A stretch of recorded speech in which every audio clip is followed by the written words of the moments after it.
Here we go. Here we go. Let's have a good show. 1B, stand by. Yeah. Yacht, stand. Yeah, Take it. take it at midfield. Just go Take right it. now. Take Go to it. camera 3. Can 3. you Go pull- to the game. Thank you. Just like that.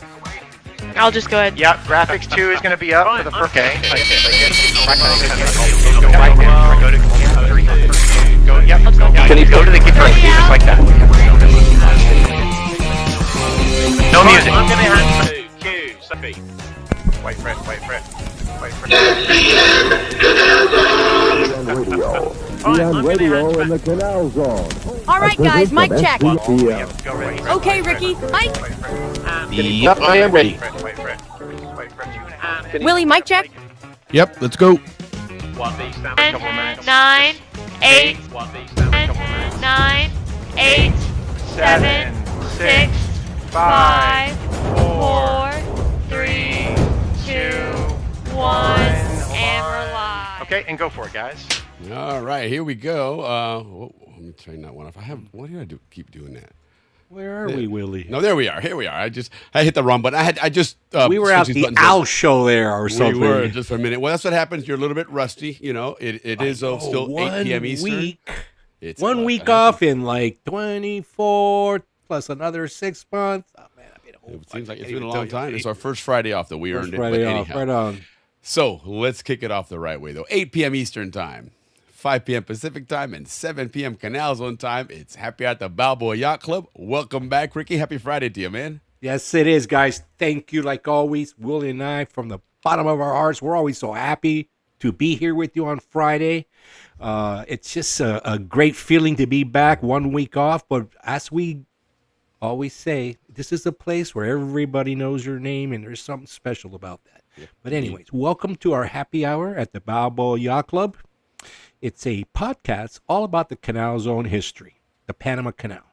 So, now we're adding some architecture into this, and some music into this, and some Canal Zone images into this, and some excavation projects into this. So it's become quite the Canal Zone community here. Yes, Guys, we're coming to you live from the back from the Balboa Yacht Club.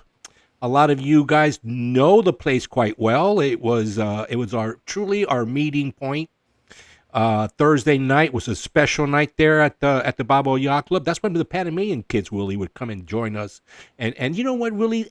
Normally when the two communities would come together in sports or whatever it was, girlfriends, boyfriends, there was always wars, fights of all kinds. Yeah, At it was the a Yacht rivalry. Club, it never was. There was It was never like neutral ground in a any ways. Well, I mean, there was a couple of brawls there, but that was mostly Friday night. You're right. Thursday night was a more Thursday mellow night was night. the Thursday night because the Panamanians were. And so cheers to that, man, for that. Salute. But it was a building that had 3 bars, an upstairs bar, a middle bar, and a lower bar, and then it had a one on the side called the Midnight Chicken Coop. So all of the kids would come there because as long as you can pay, you can drink in Panama when we were growing up. Yeah, And, it was our hangout, man. That was our hangout. was the watering hole for the That was. Pacific Side Canal Zone, without a doubt. Friday night, and this is why we call this the Balboa Yacht Club at Happy Hour at the Balboa Yacht Club, because Friday night was strictly Zonian kids, and it, absolutely. I don't know what time we got there, but I know we got there early because that's where everybody would go first. You'd go to the middle bar early and hang out at the middle bar. And then you'd, upstairs the dance and the party would kick off. Right, and the parties would kick off, or you would go to different places. The school year kind of dictated the tone because summer vacation, remember, being in the zone, a lot of times people's summer vacation were in the States, right? And so, and the ones that stayed, we would just go to the beach. Correct, exactly. So it was a different vibe in the summertime. But once school started, the first week of school, you were hitting the first Friday night football game. And so that was the other thing, is that the crowd would really show up after the football game, especially if it was a Red Machine Bulldogs game. It was definitely a later crowd because everybody stayed for the game. And so, after that, it was Yacht Club till, 1 o'clock, whatever, and then... Or wherever the party could be, because there was a skating club, there was the Gamboa place, there was places in Panama. No doubt, But Friday was, this is why we're here, we used to have the background, but now we love this background, at the Balboa Yacht Club. And it was a place where you started out your Friday night, unless there was a special event, and everybody had their place at the bar. And that was your spot. Yeah, right. You know what I mean? Everybody had their place either at the bar, which was like a Z.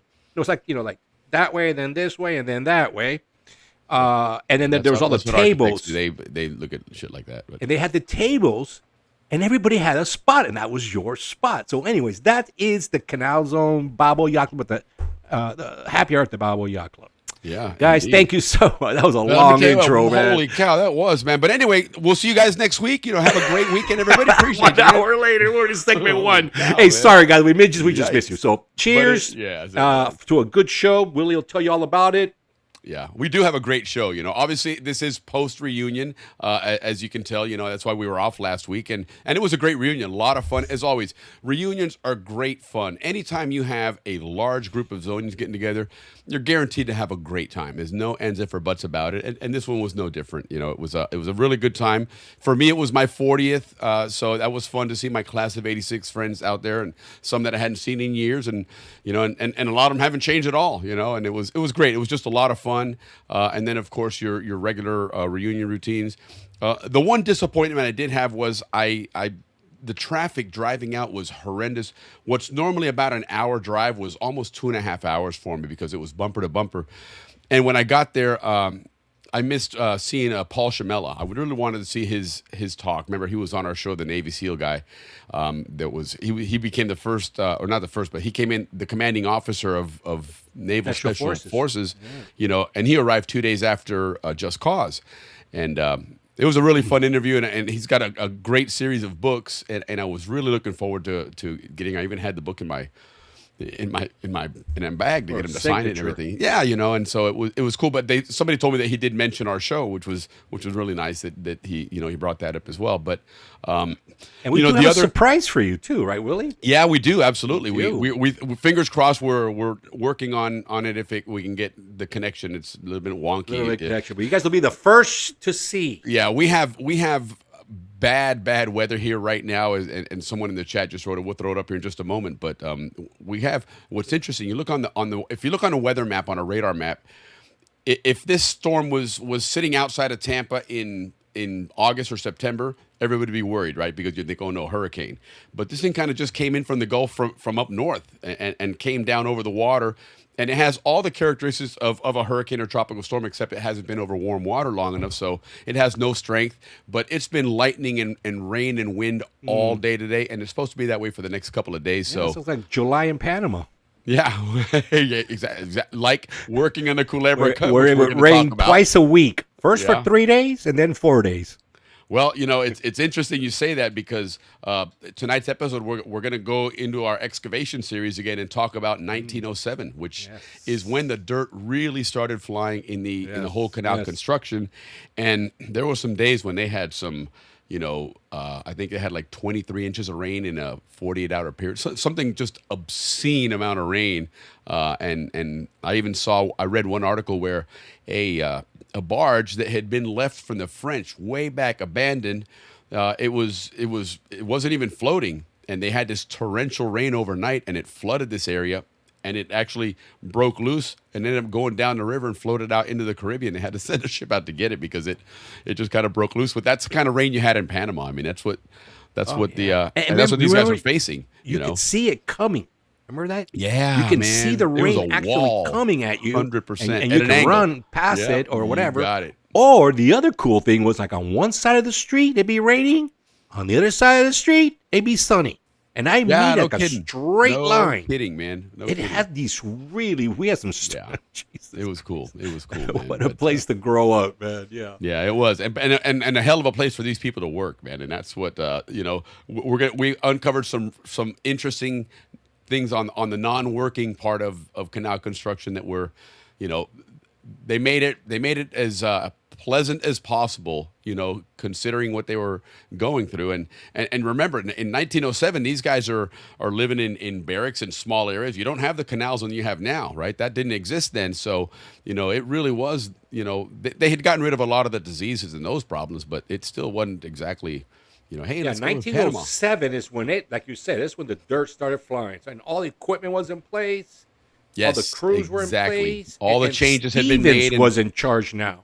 Yes. And remember, Goethals. By now, Goethals. Goethals? Okay, well, Stevens set it all up for him because Yes, Stevens is the correct. one that really put He's all the one that policy. changed it into a rail operation from a And a excavating big operation. construction project. Remember, They had the machines control. you had the machines that were able to lift the dirt, but when they sat there idle, right, it became, you look at the economy of this thing, and one of the things you think about when you're operating steam, right? Steam, unlike a car, you can, if we have to wait in a excavator today, right? The train's going to be 20 minutes away. What do? You turn the motor off. You couldn't do that back then. This thing was working with a boiler, right? You had started a fire. It's going to go until it goes out. And so you had to be as efficient as possible. And therefore, you wanted that thing shoving dirt onto those trains as often as possible with very little, if any, downtime. So this is where Stevens came in and said, wait a minute, let's get our trains going in such a way that these machines never stop. As soon as that one pulls out, the next one pulls in behind it, and they're just constantly filling these guys. Goethals gets all the credit, but truly, it was set up first by Wallace with all the architects. We've already talked about that. Yeah. Then Stevens with controlling everything, getting all the equipment ready, getting all the plans approved. And I think then Wallace's Goethals- biggest problem was he was too much of a bureaucrat. And when they first started this thing, they were running it from Washington, and he was more than happy with it running that way, and it just proved to be impossible slow, to do anything. too They slow. had stuff sitting on rail cars rotting for months because the paperwork rotted. Because the bureaucracy was so bad. So Stevens came in, and like you said, he put it in place, and Goethals came in, and now Goethals was military, remember? The first two resigned, and Roosevelt said, we're not having that anymore. So. I know, Willie, now you and I can go on we can talk about Yeah, architecture, man, I construction forever. love We that got a show to run here, brothers. Let's We go. do, Segment we 2. do. Pum, So- pum, pum. This No, show but is let's say sponsored hello to some by... folks real quick. Let's say hello to people here because we No, got... let's do Arcade Pasa, sponsored by... Yes, well, yeah, we're going to do that in just a moment, but we have quite a few people here that I want to say hello to, and Jim, how are you? Hope you're feeling good. Yeah, it was a lot of fun. I talked to your kids at the reunion. I saw them at our reunion, in fact, so that was a lot of fun. But yeah, it was good to see you. I hope you're doing well. We're always praying for you, better health and whatnot. So cheers to you, my friend. Happy Friday. Mozart 55 it is going to be a great show. Anytime we do history, I'm in love with it. It's an absolutely fabulous show. So looking forward to it. Welcome back. Yeah, it was. You know what? It was nice to have a Friday off. I'm not going to lie. It's I'm not Fridays gonna are, lie, I love are it. but it was nice, and especially because the last two reunions, I felt like I was busy doing a lot, and I really don't feel like I got a whole lot of anything done. But I kind of missed out on just hanging out with my friends and And doing your all classmates that good stuff. and whatnot. Yeah, for certainly. sure, So- man. That's what the so reunion's it all was about. good. Absolutely. Chris, how you doing, man? Yeah, man. We're all the whole Hey, east Chris. part of the U.S. has got a bad storm, man. It's a mess out there, man. So hopefully you're not in the air. Hopefully you're on the ground for that. That's probably a better place to be right now. Mike Good to Boyle, see you, right Mike. on. Happy Friday to you, my friend. Good evening, Bill. Good to see you. Hey, Bill I Duffus. saw Jim at the reunion. It was good to Thanks. see. He sent him a and hug. Silver. So, yes, I felt it. Thank you very much for that hug, Mr. Duffus. Yeah.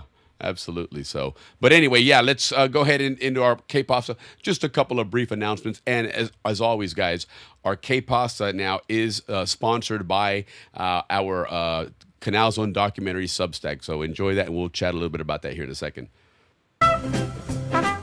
SCN Television presents K-Pasa. And now here's this evening's host, Army Sergeant Bob Foster.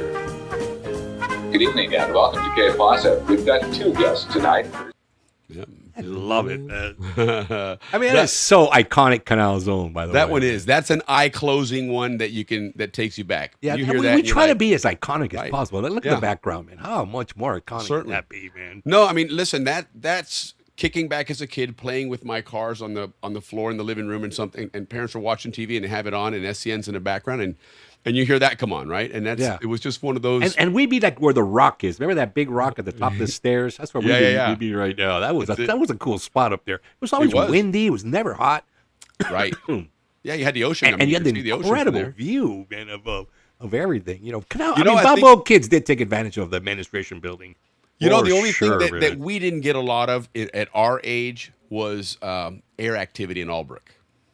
Right? It was very little in the 70s and 80s like it was prior to that, right? Like imagine before Tocumen, Pan Am, that was their 4-engine turboprops. That's what they landed and it was there in Balboa. And so now you're on Barnaby or, El Prado and here comes this big 4-engine plane coming in pretty much every day. That was the airport that was used in Panama in the zone. David told us all about it. Man. It was Yeah. pretty busy. That was the airport. Which, by the way, Dave mentioned, he kind of teased it a little bit, that his upcoming Canal Zone history segment is going to be Beginning of the month. on the Balboa Theater and Balboa. At the time, it was Balboa School, but then we know it as Balboa Elementary School, right? That's The big very iconic, interesting, which very if interesting, we're looking down from here in this picture, it's right behind your shoulder. There is the Balboa Elementary School, and Correct. remember that was a 3-story building, which had, each floor was a different, Well, set that's of grades. good. That's good. That falls right in place with the clubhouse. So we're Yes. doing clubhouse next week. Sorry, guys. We just still collecting info on it. As you can imagine, there's not that much info out there on on Canals on architecture, but we know where to find it, and we are getting those resources to us. Yeah. So next But- week but we'll be let's- ready with the Balboa Yacht Club, with the Balboa clubhouse, and then 2 weeks later we'll have David with the movie theater. So Yeah, good, Balboa good Theater and series. Balboa Elementary. And what Ricky's talking about, don't forget, guys, if you're not familiar with it, is he's doing now a monthly architecture segment on here that talks about the iconic buildings and even just the styles of, like, my house on Amador Road was a particular style. Those ones on stilts, the wooden ones. Obviously, the ones behind you on El Prado and Barnaby Street were a different style, and the breezeway homes that we learned about that they went to in the 50s was a different style. So that's something he's going to cover a lot of, moving And forward. we'll have some special guests as well. Yeah. Every so often, we got Richard Grimison coming up and Matt Tomlin. Yeah, absolutely. Some of my But two as guests. as always, guys, if you ever want to see a really really in depth architecture of the canals, and that you want to read about it and learn about it, Edith Crouch or Edith Barkowitz on Amazon has an absolutely fantastic book, and Ricky always mentions the it when he does best his money architecture. you'll ever spend. Oh Yeah. my gosh, it is. It's not a cheap book, but let me tell you what, that's a book that somebody comes $116. over and reads it. They're like, wow, this is quite a book, because it really is. Well, here, I got it right here. It's what holds up my microphone because it's so thick. Yeah, there See, you look, the go. microphone's way down there with the book. Here's the book. Yeah.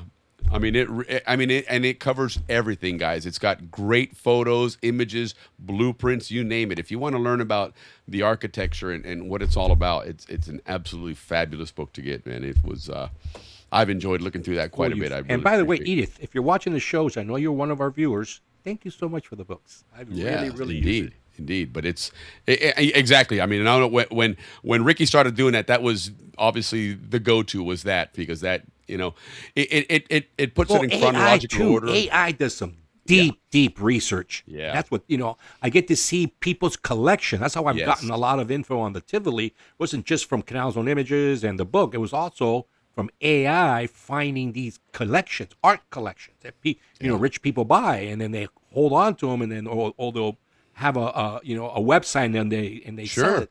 And Yeah. that's where I got a lot of information on the Tivoli. Great info. Speaking of Canal Zone Images, and that's Bill McLaughlin's just absolutely incredible site with so many just absolutely amazing pictures of the Canal Zone in The Panama. history of the Canal Zone's there. There's a Photograph. project that's getting ready to be launched here in August, hopefully, depending on timing, with a new media channel for a lot of things Panama, not just Canal Zone and Canal Zone history. This show obviously is a big part of that, but other documentary style shows, even some up to date today style shows in Panama. There's a lot of people in Panama putting a lot of great content out there. And one of the ways Yes, that yes. people help each other grow in these channels is to And collaborate. these are well budget, big Yeah. budget productions, and it's all Canal and Zone even history. small budget, even things like there's a guy, for example, totally digressing here, but in the World Cup, there's been a guy, what's his name, I Speed or We Speed or whatever that guy is. This guy, all he does is he gets on TV and just or on camera, and he just talks about athletics, and he's very bombastic and boisterous and whatever. But let me tell you what, that song, guy by the was. way. But he was front and center at the World Cup with all the athletes and everybody else. I mean, that's, there's people that do that. There's some guys in Panama that put on some really funny content. There's a guy out of Chiriquí that does a really, really cool all about Panama type, it's, they've really, there's a lot of real great content coming out of Panama. So we're going to throw some of that in there as well. And one of the things we're going to throw in back on that American and Canal Zone side of it is Canal Zone Images with Bill McLaughlin.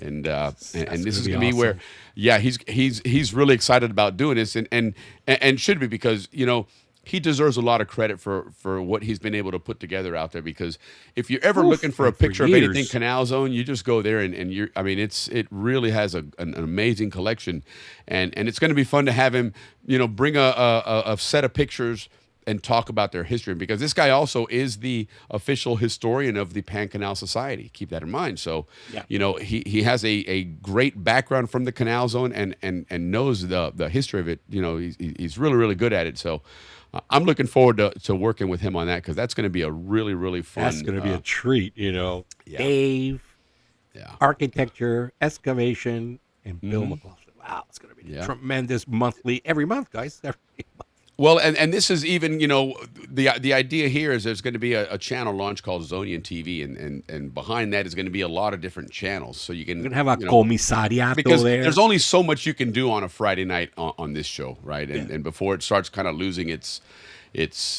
original intent, which was revisit the zone with our friends and share a drink. And No, we're never going to give that up, man. This is no, it, man. exactly. That's what I'm saying. No, but there's all these other, there's a lot of other content coming out. Expats in Panama are you're right, huge, you're right, you're man. right. There's a lot of that. There's, You're right. it really is. It needs a platform, and that's what we're looking to. We're looking to do. Right on, man. And that's because of you viewers. Thank you so much. That's because of our Yeah, sponsors. even Nodia Garcia with Panama Railroad. He's already agreed all to our start putting content sponsors. out for Thank there, you so. so much. All of everybody that buys us beers, all that, guys, is going to grow this community, the Zonian community. Because like you always hear everybody say, don't let it die. It's dying. It's dying. But no, it's not. It's not dying. It's becoming solid, We're going to go out with a bang, basically, because we are the last of the Mohicans, man. No kidding. Exactly. You're absolutely right about that. And let me do something here real quick. There's the our whole friends and 90s, all the 90 kids, the 90 graduating class. Those We guys are have still there. And speaking of announcements, now since we are doing some quick announcements and stuff, Yes, before and we these get into guys have been on our show a couple of times. Actually, one of them didn't make it because he was in training, but the Gibbs brothers, these guys are absolute champions. Look at those boys. Continue to win all kinds of tournaments and stuff. And so tomorrow, as a matter of fact, if you're in the Tampa Bay area, in Lakeland, which is only about a 20-minute drive, they're both competing there, and they're looking to take home some cash here. And every time they come home, they bring medals. So I'm assuming that they'll bring medals and cash in this one. Yeah, I think that dad's going to be happy. Oh yeah, certainly. So that's but yeah, they're cool. Those guys are great kids, and I'm and they're very good really friends. good, So are man. you, Willie, with their uncle Paul Gibbs? Yeah. Paul chimes in. He chimes in from. Yeah, we'll from see Clayton Paul all the here time. come in. Ciudad del Saber. Yeah, he's got to clean the house and all that first before his wife lets him on. Yeah, no doubt. So Hey, Don Dupree. good to see you, Don. Happy. It was good to see Don at And the reunion as Don well. always buys us beers. Thank you so much, Don, about that, Yeah, man. no, And, absolutely. like I said, we appreciate it so much. They absolutely do help. And Andrew you know what? Reptimanis, captain, big part of our show. Good to see you. Yep. American A Legion, lot of you yes. guys helped us raise money for Jim Duffus for was his awesome, Will. charity golf tournament. He was Yes, very thank grateful you. for that as well. I saw him at the cheers reunion. to all the It Zonians, man. That was awesome, He's man. very, very grateful for that. So yeah, exactly. Cheers to you guys. Well done. Job well done, guys. It was awesome. Mm-hmm. Fun memories of the American Legion and sitting those. Yeah, man. Remember that? That was, and then the lower bar, which wasn't as common because it was limited hours, is mostly daytime and whatnot. But that was a cool place sometimes to sneak. There was off a and secret just- bar up in the American Legion. I don't know if you guys knew about that. But that was a sneak out bar with your girlfriend. You wanted to have a quiet moment, but that was upstairs in the back. See, Yes, nobody yes. knew that one. Correct, behind the kitchen area. Like behind the kitchen area, right? Nice little secret little bar. there, right? Yes, that's right. So, Lee, good to see you. Lee, Was a Celine, right great on, one. man. Yeah, Lee was Ricky. Oh, Lee Morton. Yeah, Oh, Morton. hey guys, listen. I know I didn't blow. You see that hill in the background? Well, our construction schedule happened to have a house that we are reinforcing the foundation because it's sliding. So we go in there, we take the job, we put it up on shoring, and what happened at the beginning of the month? Earthquakes everywhere. That's right. So I had a house on the side of a hill when the ground is shaking with no foundation on shoring. We're pouring concrete, and this is when the reunion happened. So can you imagine me going to go, hey guys, I'm going to take a week off and I'll be back. I'll man. be back. Good luck to you though, man. Yeah, no kidding. No So kidding. that's truly what happened. But that happens every year, guys. So when you see me at a reunion, Right it's because on. we don't have any work. Normally, There you go. July we are by far the busiest. Look at McGee. You know, McGee's by going to far. see his. He's So going to sorry, see his sorry girlfriend, for and he's gonna everybody. go to I did Panama. promise I'd be there, but I just couldn't do it.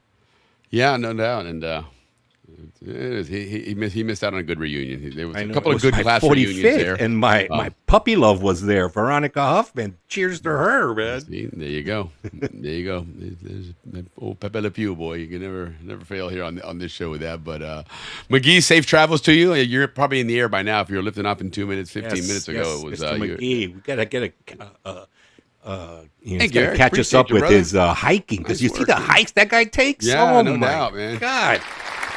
Hey, there we go. Right on, Yes, right I on, heard, right man. on. Very man. much Thank you, appreciate Mr. it, brother. Anstunes. Yes, sir. You too. You buys Absolutely. a lot of beer. We Yes, he appreciate does. that. Eric takes care of us, man. That's a good job there. Yeah, absolutely, Andrew. 1907. You know, the term the dirt fly. It's not thrown around just as another term. It actually was, you know, at the beginning in 1904 when the paperwork was signed and Teddy Roosevelt said, "Hey, let's push forward and build this canal." They went in saying, "Hey, let's go and start digging." And it said, and that was what he was saying. I want to see the dirt fly. And so, you know, Wallace came in. He's like, "All right, let's make the dirt fly." And all of a sudden he realized, what in the hell did we inherit here, man? You know, and Oh, we got to and order so- shovels, you know, Yeah, and they would have to no call doubt. Hey, Washington Chris. to get, hey, right on. Yeah, man. Thank you, thank Oh, you. man. Yeah, so they realized that they inherited quite the mess, and they were nowhere near ready for it. I don't think they imagined what it entailed, you know, things that they were going to do there. And then, of course, 1905 was when, you know, Wallace lasted a year, and he was like, "I'm out of here." He was a bureaucrat. I think he got replaced. I think they're like, "Dude, you got to go, man," because it really wasn't working. Right, he was civilian, and Yeah. One of the well, one and of the so was reasons the- Stevens. Yeah, But yeah, when but one of the Stevens came reasons in, the he was a railroad guy. one of the reasons the French fell from the stuff I've been reading is their workers lived all over the place. There was no control. Some people would Correct. show up, some people wouldn't Correct. show up, and you know, people got into fights. Yeah, Yes, right on, everybody, man. Some people again. So that was the whole thing about Yes. the canal zone being cut off from everybody else. It wasn't a racist thing or No, we're no. better than you thing. It was just to control the labor force, where they lived, where they ate, so they would go to work every freaking morning. It's really interesting to hear the conversations. And you know, one of the tools that I use a lot, especially for creating content now more than anything, is it used to be called Notebook LM. They just this morning, as a matter of fact, they changed the name of it to Gemini Notebook, Google's new Gemini Notebook. But one of the features it has is you can upload information in there and it'll create an audio overview. And it has two people basically doing what Ricky and I are doing here, just having a conversation back and forth. But it's a really amazing analysis of whatever subject matter you have. And I've loaded the Canal records since 1905 into this, and it does a real deep analysis for it.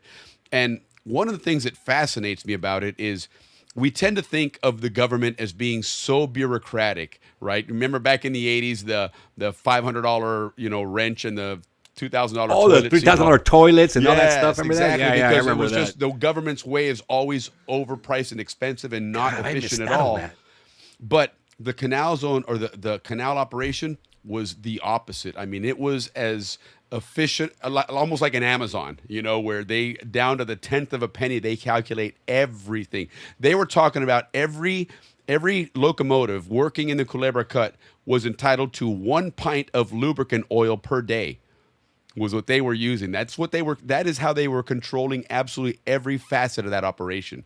And it came out under budget, ahead of schedule. And just, it's odd to think of that with as much as, we're, hey, pro-America, hey, America, but the government has always been known as very inefficient. But in the canal, that was a model of efficiency like none other, man. And yeah, you're right, Beginning of Stevens. a world empire, 'cause Yeah. the United States was not an empire back then. They were That was they were like the 5th or 6th, power. They were Worse way than back that. there. They were worse than that, man. It was, I think Argentina was probably stronger than us Right. back in the day. Yeah. For example, and this is a little bit later, but I read somewhere else because, reading on some World War II history, going into World War II, the United States was the 19th ranked military in the world. it's hard to fathom, man, that they were not anywhere near considered a formidable opponent. And that's an example of this is what I'm always promoting this. This is why Right. Panama and the United States will always be brothers, no matter how much we fight and this and that.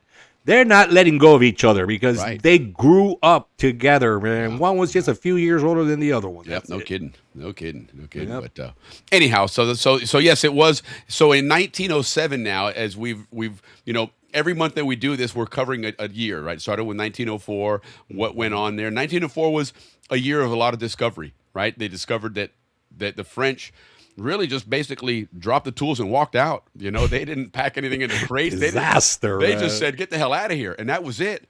So their findings of, like I said earlier, this dredge just came up and a barge, and it just suddenly floated. This thing appears floating down the river. Next thing you know, it's out in the ocean. And where the hell did this come from? They found dredges. They found equipment. In Gorgona, they found a massive shop with all kinds. They had a foundry that they found. It was just incredible what they found. And that was 1904. And they said, okay, we took an inventory, figured out what we have here. They started trying to work with it and realized, okay, half of this stuff's crap. A lot of great steel, a lot of good iron, but nothing else. In 1905, Stevens comes in and goes, hey, wait a minute, guys. This is how we're going to do this.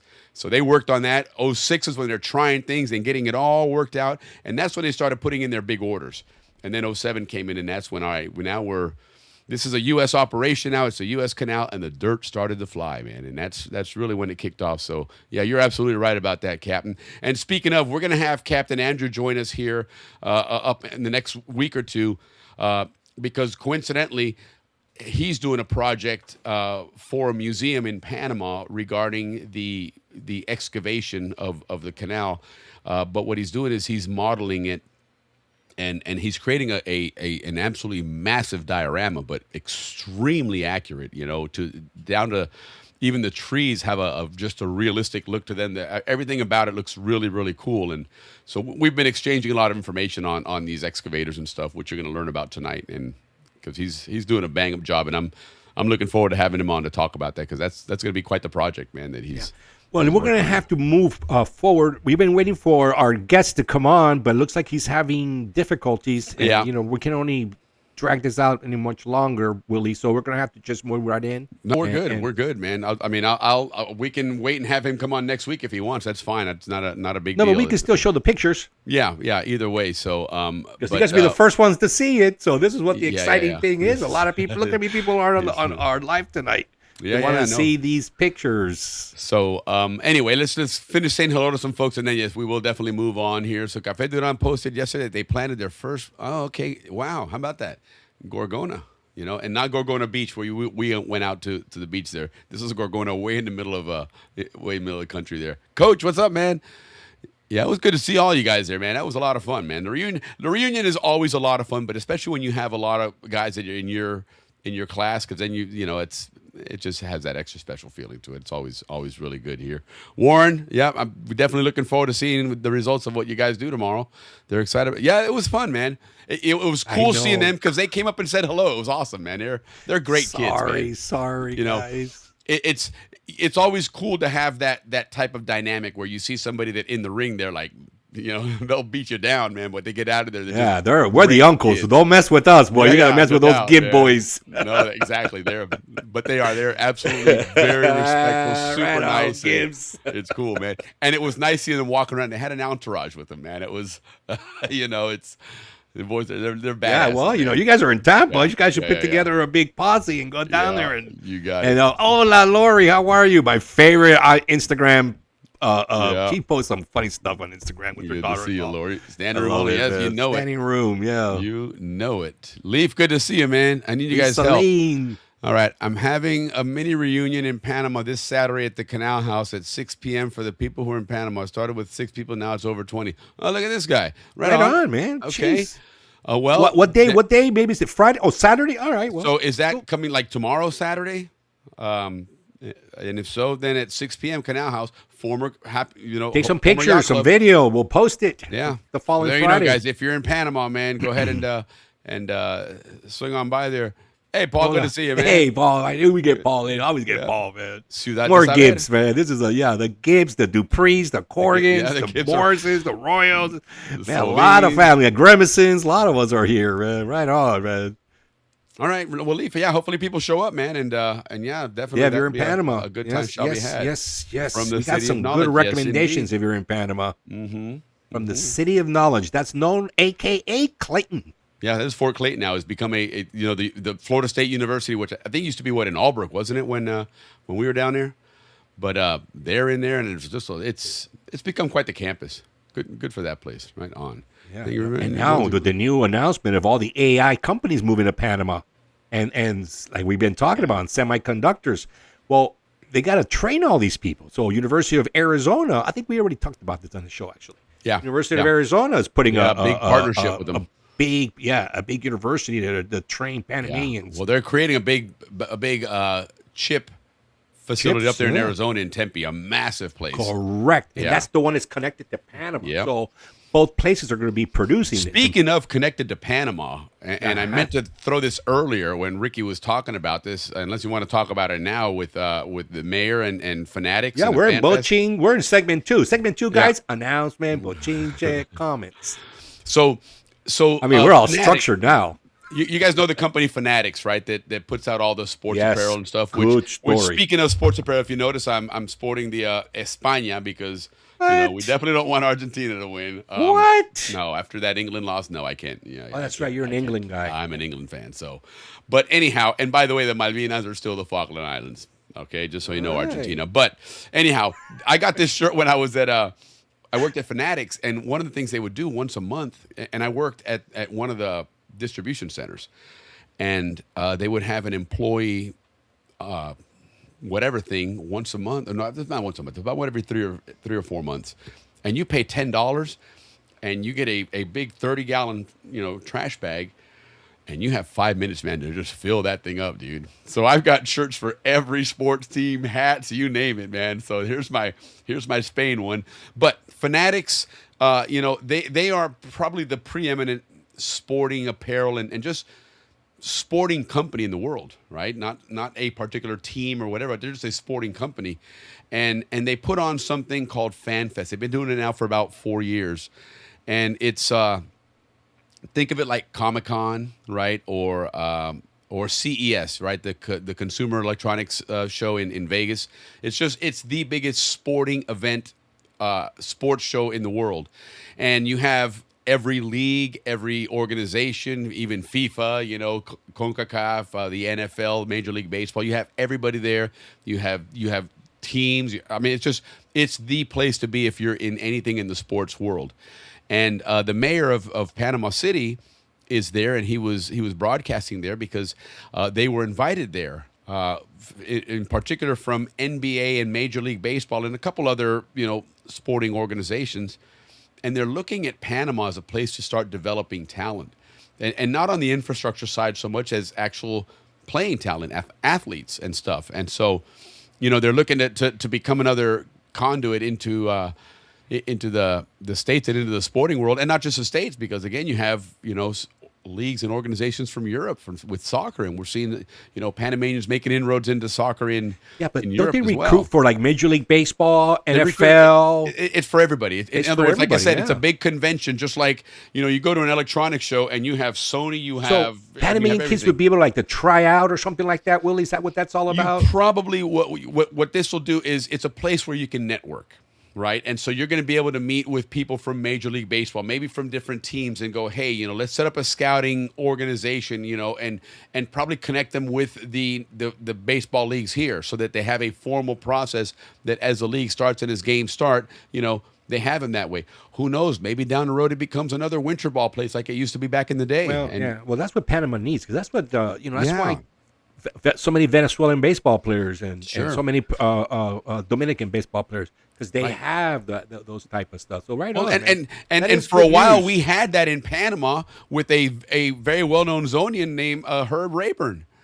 He was he lived across the street from me. yes, and he was the Yankee scout that brought a lot of baseball players, Including into Mariano Rivera. Rivera. Absolutely. He's So- a Zonian, graduated my dad. My dad and him Sure were did. buddies. Yep. Class of 55, Balboa High School. Yep. And class of his son was 55. class of 85, I believe, Yeah, if I'm not yeah. mistaken.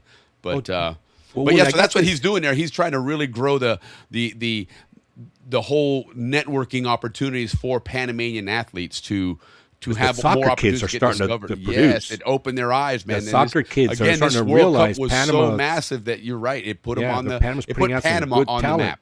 You know. Good And talent. in And all baseball, honesty, too. guys, Panama, they didn't score a goal in this World Cup, but again, guys, they have gotten nothing but praise from the world in the style of play they did and the teams they faced and how they absolutely attacked and tried their hardest to get in there. Yeah, in other words, they didn't play like all defense because they were going to get Which is crushed. what you No, they normally get attacked, with those attacked, smaller attacked. teams. Yeah. They play to not get scored on, and Panama played to try and win these games, and that was refreshing. Which is the first World Cup.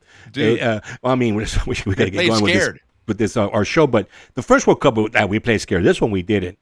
But And it was before we fun get to into watch league- from the stands, dude. It was Yeah. really fun to Oh, watch. yeah, you as were a there. fan. You were there in Yes. Toronto. Dude, it was Right on, so much yeah. fun to watch them attacking because you see the whole thing. You see a guy wide open on the side, and they're making that pass, and the fans get into it because they're like, yeah, you know, they really are attacking. So yeah, you're right. We'll digress here, but it's good to see what this guy's doing for Panama there, man. You know, we don't have a guest right now, so you're really not going to just rattle on, man. We should do that, right. Willie. That's how we get in trouble. All right, guys. Well, from the Bochincha news, there's only really one big news. But from that one big news, a lot of things are happening. And we've been updating you guys all the time on the ports with the Chinese versus the Panamanians. Yeah. And it's becoming worldwide, with all the stuff going on. Like I said, we've been informing you of all the escalations, and it's seen that this thing couldn't get you couldn't escalate another level. Right. I mean, remember there were now Well, the Chinese were now There's been several hold my beer moments here. there were several boats now being detained for all kinds of inspections, but there was never a reason why, right? Denver. So then they had this meeting at the Organization of American States, and Panama kind of said, the Chinese came up during that session and said, hey, Panama doesn't have any more foreign investment because of what they're doing. And one of the things they did was they took the ports from us, and we think they need to reverse this call. Right. Yeah, Right? They're not And letting then go of that, man. And Panama was actually the president of this session going on Right. at the Organization of American States. Yeah. And the Chinese are there as observants. So caught everybody by surprise because this is not on the agenda. Correct. But so Panama responded by saying, "Hey, listen, you got to respect our court. It's a court decision. The president can't just go in there and change it." And the Chinese goes, "Oh, yes, you can. You can go in there and change it." And then to try and blindside him that way. Yeah. You know? So the Panamanians said, "Hey, listen, let's not talk about this right there in front of everybody. Let's sit down and Right. let's have a private discussion," right? So it kind of ended at that, right? So we were expecting to see good news come out of that. So in the meantime, Willie, what happens is out of nowhere, right? This one Chinese guy that's been on the run, boom, gets caught in Panama. Interpol. Ooh, what a surprise. So I'm not saying this is what happened. This is my opinion. So that was kind of like a token. I said, hey, listen, we'll get the guy that you've been looking for. We know where he is. We'll grab him. We'll send him to you, and let's Gotta have some let's leverage, negotiate. man. Yeah, Part let's of the deal. negotiate in good faith. Right here. Yeah. Here's our token. Fair So the enough. Chinese, right on, man. Thanks a lot. This and that, right? So what did the Chinese do, Willie? They up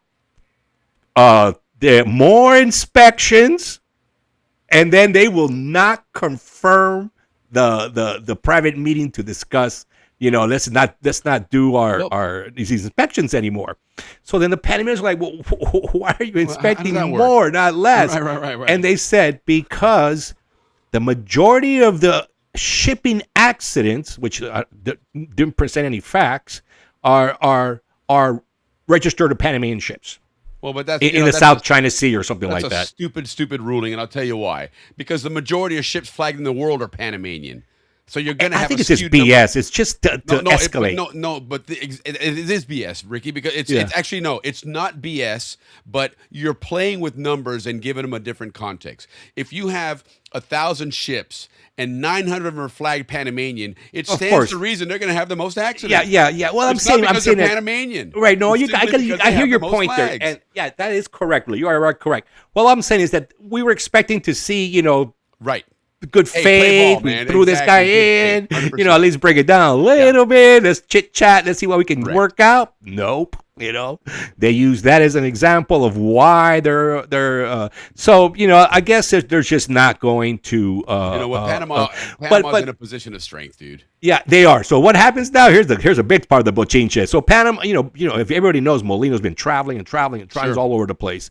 And by the way, Willie, that was a funny thing you posted on Instagram because you know the Mexicans got like man. yeah, the Mexicans got like a whole bunch of cars from South Korea, you know, to go on their train across. Hyundai to put them on a train. Right, to go across, and the news was all over, world news. Oh, they're taking over the Panama Canal. You know, Panama Canal is not going to function anymore. The narrative. So Willie posted a meme of Molino, because Molino's in Mexico, but he's there for other reasons. Right. He's in Mexico. And he shows Molino on the ship going to the canal, you know, the big Panama, the ones that go through the new locks, full of cars. And then right next to it is the president of Mexico on a little train with a couple of cars behind, beep, beep, going right next to Molino. So that was pretty funny. If you have it, I'd love to see it because it is hilarious. But Molino is in Mexico, Willie, because the Chinese, right, they're putting the pressure on us. So he's out there trying to get people to sign on to the neutrality treaty, which China won't sign. So he got them to sign, and you know, and a bunch of other good stuff because you know we're looking for foreign investment. Because like I said, 60% less foreign investment over last year. So that's some big numbers. In other words, no one's investing in Panama. Right. And so what happens is the Japanese step in. That's why I'm wondering why the French have never stepped in to make up for their losses. The Japanese stepped in now. Willie, one of two things have happened. Two things have happened, not one or two. Both things have happened that are an indicator of, okay, China, see you later. We don't need your money. We don't need your technology. We don't need, you know, your engineering. The Japanese moved in. And first of all, we have direct flights from Panama to Tokyo. That's hilarious. But that's truly what it is. That's just the truth. It's not just a mock. It's just you got a train carrying a few cars versus the canal. I mean, they're not. No, it's not going to make the canal. And honestly, the reason I did it was obviously it's sarcasm and whatnot. But I mean, it's because the headlines were all goodbye Panama. Panama's done. The canal is done. And I'm like, all right, hold my. Yeah, what a waste of money and training and all this stuff. Yeah. So it was work to put that up there. But it got really nasty. People started. Oh, really? No way. I started getting some messages from them, direct messages, and so I was like, I'm going to take this down.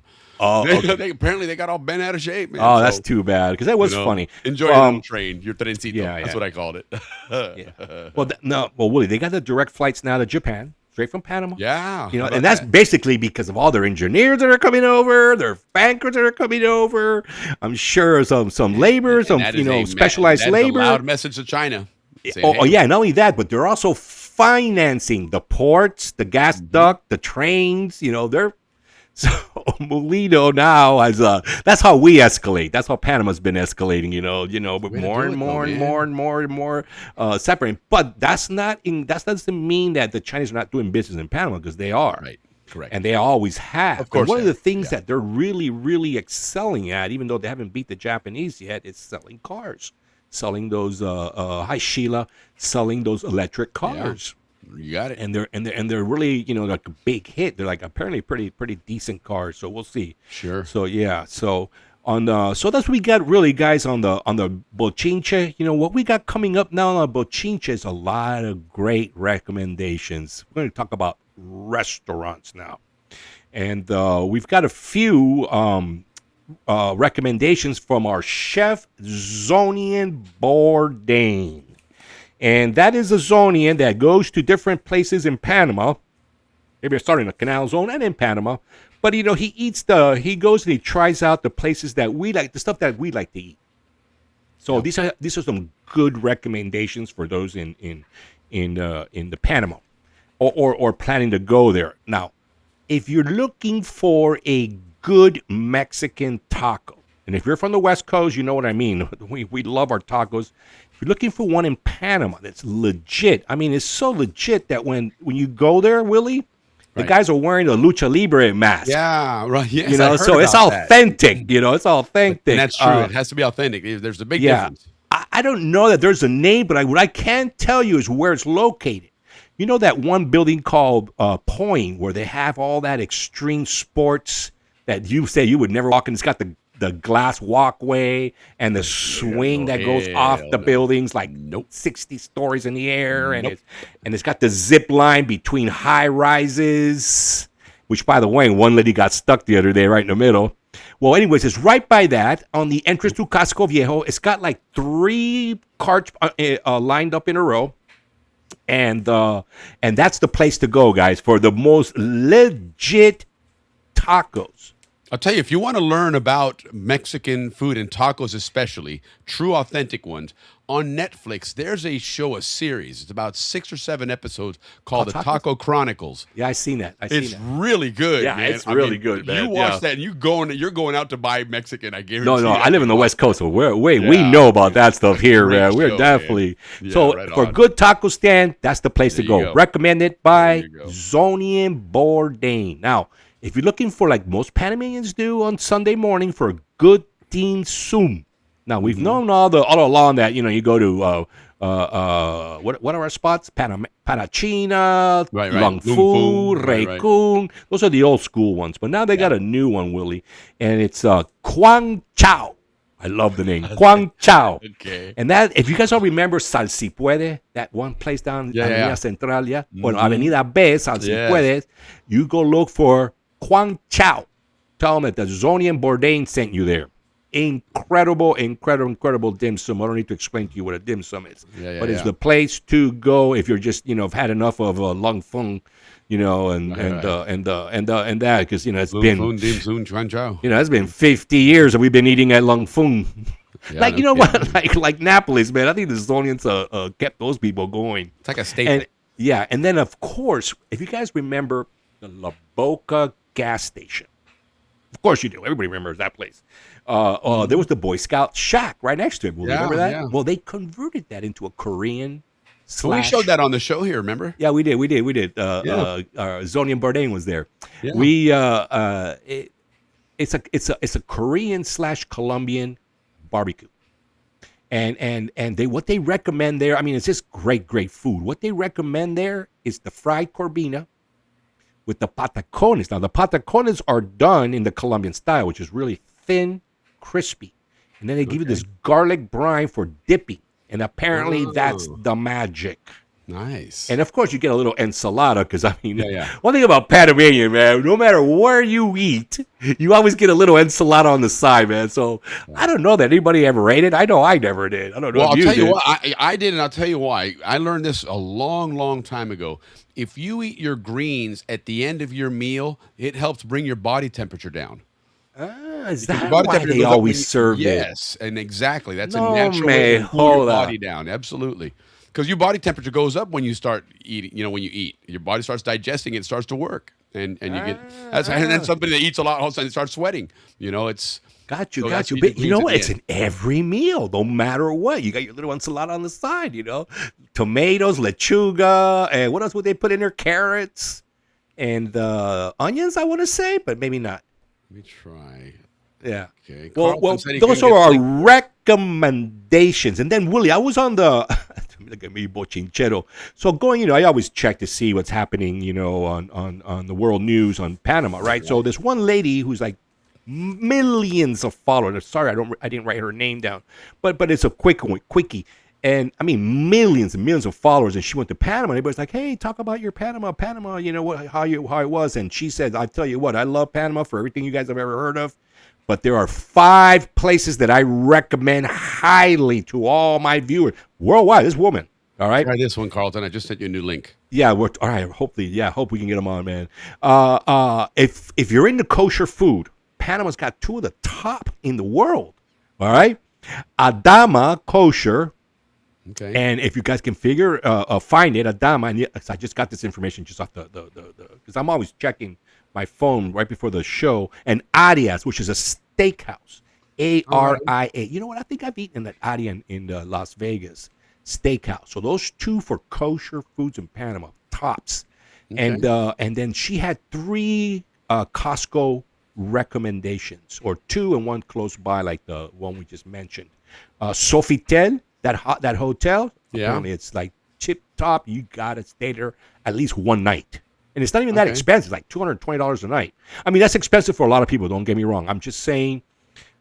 You would think that you would pay For that $1,000 level of hotel.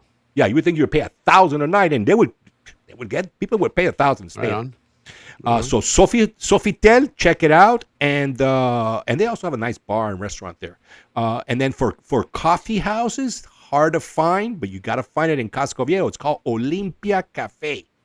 Apparently, it's like a little hole in the wall, little hallway, and then it opens up, and it's got this unbelievable view of Paitilla, and you guys all familiar with that view. Sure. And then the last but not least that she recommended to stay at was the J.W. Merritt. I should have looked it up, but like I said, it was right before the show. J.W. Merritt is supposed to be one of the best hotels to stay at in Panama, and mostly because of the rooftop. There's the #1 rooftop bar in Panama. Right. Yeah. All right. Well, that's Willie. On the restaurant part, last week you mentioned the pizza guys that are now ranked worldwide. Right. Pizza Veracci. Yeah. That's right. Yeah. So we were talking about the 25th tournament. Well, they also won in 26. But Willie, they weren't #1 in the world. This is world. This is the world. This is the top 100 in the world. Not Latin America. The world. Well, they went from 74th in 25 to 58th in 26. Right on. So what we can say is that congratulations to those two young men that do Neapolitan type pizza like Napoli's. Yeah, absolutely. And Marco Carleso and Leonardo Carrero. So we've given you guys some incredible recommendations if you're in Panama. To wrap it up, Pizza Veracci, Adama, Aria Steakhouse, Olympia Coffee House, and then from our Zonian locations, we got Quang Chao in Salsipueda. I love that name. And we got the taco stand. You got to find this taco stand. One of a kind. Just look for the guys with the Lucha Libre mask on. You can't miss it, man. And you're going to get the best tacos you've ever had. There you go. And the McGee's La Boca gas station. Yeah, and then McGee's saying La Compañía is a place. It's nice. Oh, that's where my little brother Roby's favorite place. Takes my mom there every Sunday. Cool. Vilma has her brunch there with my brother and whatever guests are in town, But that is, you can find Arroyos there. That's a very, very, very incredible restaurant. A little pricey, but man, is it good. Yeah, and then we love La Compañía. Absolutely. Very cool. Yeah, very Todd, cool. of course. Todd and Roby, very good friends. Well, and now let's go ahead and we were, like I said, we talked earlier about having some connection issues, but obviously those have been resolved. We got our man on. All right, well let's go. We haven't been here for tonight. Hey guys, thank you for sticking with us. Willie and I really know we can stretch out any show you guys want, man. We'll talk about anything for as long as we need to, man. But no, listen, like we said, guys, last week we weren't on the air because it was the reunion, and so let's go ahead and check out what happened in the reunion with none other than the photographer for the Pan Canal Society. Carlton, man, good to see you, brother. Carlton Morris. How are you, gentlemen? Right on. Good. Man. Thanks for coming on, Carlton, and taking the time. We've always been chasing Carl down to be on the show. He's a busy man. One thing, Carlton, guys, before we get started, Carlton has his company where he grows these little bugs, and he's all over the states saving. And he was just down in Central California where we have all our farming and a ton of shit waste. Well, Carlton shows up with all his bugs. 24 hours is clean. There's not waste anywhere. My bugs like to be referred to as microbes. And then they produce a product, a byproduct. The bug man. The bug. I'm always like, Carlton, man, set me up. I'll be your project manager, man. I want to hang out with your bugs. Yeah, man. No, right on, Carlton, man. Good work, man. I appreciate Carlton wears that. many hats. He's the bug man in some worlds, but he's in the Canal Zone reunion and other places, not just the reunion. Photographer. He is the man walking around with a big, giant telephoto lens, man. And grabbing us some memories. shots, people. So Yeah, I put my steps in. That's for sure. That's yeah, the you steps do, in for the whole year. man. No kidding, man. You definitely earn the coupon they give you, to go to the reunion for sure, brother. But before we talk about your picks, how did you get started in the photography? Because I mean, you got some equipment, dude. It's not a little Instamatic there, man. You got some gear, Well, man. I got started at Panama Canal College with K-Boy Richie's dad. Okay. He taught photography at the college, and I would go in there and learn how to develop film and do these projects for the class, and I use my camera. I call my camera my tool of proximity. It gets me in the rooms I need to be for my other businesses. Yes, Talk you to the do. senators, Yes. the governors, sometimes the president. Carlton can be seen blah, with blah, blah. presidents of the United States. Yes, Yes. no doubt. Sherry gets angry with me. She says, "You never send an invoice out for your photography," and I'm like, "Well, it got me a whole we bunch can of handle other that stuff." for you. We Yeah, can you handle can't- that for you for 7%. No, just Oh, kidding. well, listen, when you walk into a room with a telephoto lens that's about 2.5 feet long, people get out of the way, man. All of a sudden, you That's get right. priority. You ought to see. man. You ought to see my etch sketches. I love it, man. So, Canal Zone reunion. How do you approach the reunion? Is there kind of a strategy? What is your whole thing and get up before you even get out there? In previous years there was a strategy. I would put these, my calendar together, and I would review. I just didn't have much time this year. In fact, a couple of months ago, I got a letter from American Airlines saying I'm in the top 7% of their travelers, and I haven't even gone overseas yet with this bug company. So, Well, aren't you like traveling right after this to New York? Don't you got some shoes to sell up there right after you're done with this show? yeah, I've got we're doing our civilian shoe line. Like I said, we just launched for the World Cup. In fact, I went up to the Toronto Panama versus Croatia. Yeah, we miss game. each other up there, but yeah, you were up Sorry, there. I missed you, Will. But Yeah. that morning, we did a celebrity golf tournament just north of Toronto, and had all we had about seven or 800 shoes that were purchased for this golf tournament, and then I ran over to the parade and did all that fun stuff, and then went to the game, and it was a busy 2 nights in Toronto. Yeah, it was busy for sure, man. And then out you went, racking up more of those miles of the American. Yeah. And then you got ready for the reunion because it was only a short time later that this whole thing started. So let's go ahead and pull up some pics, and what we'll do, they're kind of just a collage here, and there's a story behind them, of course, and all that, and then we'll and then we'll just kind of chit chat about the reunion in general. Willie, I'll take care of comments and banners. Yeah, and you got it. Perfect. So it starts with the golf tournament on Thursday. That's kind of the kickoff of the reunion here. So, what was your thoughts on the golf tournament itself and some of these cool shots of that bird there? How did that bird let you get so close, man? I don't know. I think he wanted to change the mascot for Balboa High School. He was kept. Oh, I love that shot, High though. School Now I see the class of bird. 76 sign, and then he started bringing his brothers and sisters in, and we had all these big old birds. But I gotta say, carne and palito. Well, you had pajarito and palito. Yeah. It does taste like chicken. Carne and seagull. It sure does, man. It's all in the seasoning, man. It's all in the seasoning. And look at Ralphie, all sharp there, bottom left. Right You always on, have Miller Monkey Ralphie. to make it taste good. Shy Young. That's what I call him now. Shy Young. He's so good looking. Now, was the tournament sponsored by the class of '76, or what did they have going on there? Yeah, I think there were a minor. The big sponsor is Steve Gilbert and family. They put in quite a bit of money for to sponsor it. In fact, I think they charge $80 a head to play golf, but Shingle Creek charges us, I think, 96 or 97 or something like that. So it's a loss. But for the sponsors, I think it's Blaze Pizza. I think some of the classes Howler Monkey Sauce does it. chipped in, and Steve Gilbert was the big guy. I think they put in Steve Gilbert from Texas? Yeah, from Hello. Yeah, I know the Gilberts. They live close to us, right? They lived on where did I live on? They're right across the street from you, I think. Yeah. I always always forget the name of that street, man. I'm losing my mind, man. Look at that. Yeah, but how was the tournament? It was hot. It was, I think, Davey 104 degrees. About the weather app, and it was 113 degrees with the heat index.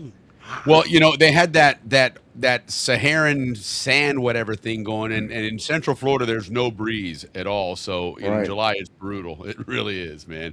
I did it a couple of years ago with Paul Myers, man, and I was there. Yeah, and he had to help me up out, You to almost get back to the passed out. hotel because I was in bad Yeah. shape, man. It Yeah, was, I almost last passed year- out at the last year we pool. had- last year we had someone in our foursome, and I don't remember who it was, but he got heat stroke or heat it was bad. exhaustion, and it got dangerous very quickly. yes, no kidding, man. Oh yeah, you got to wear the hat. You got to wear the long sleeve. you gotta You hydrate. have That's more than to, anything, man. You gotta And hydrate. Drink a shitload of Yeah. water.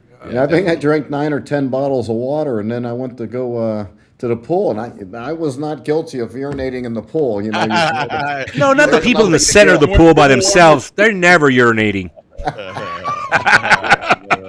yeah, Hey, but that place has so much chlorine, man. I mean, your skin turns white from much chlorine there's in that pool, that's man.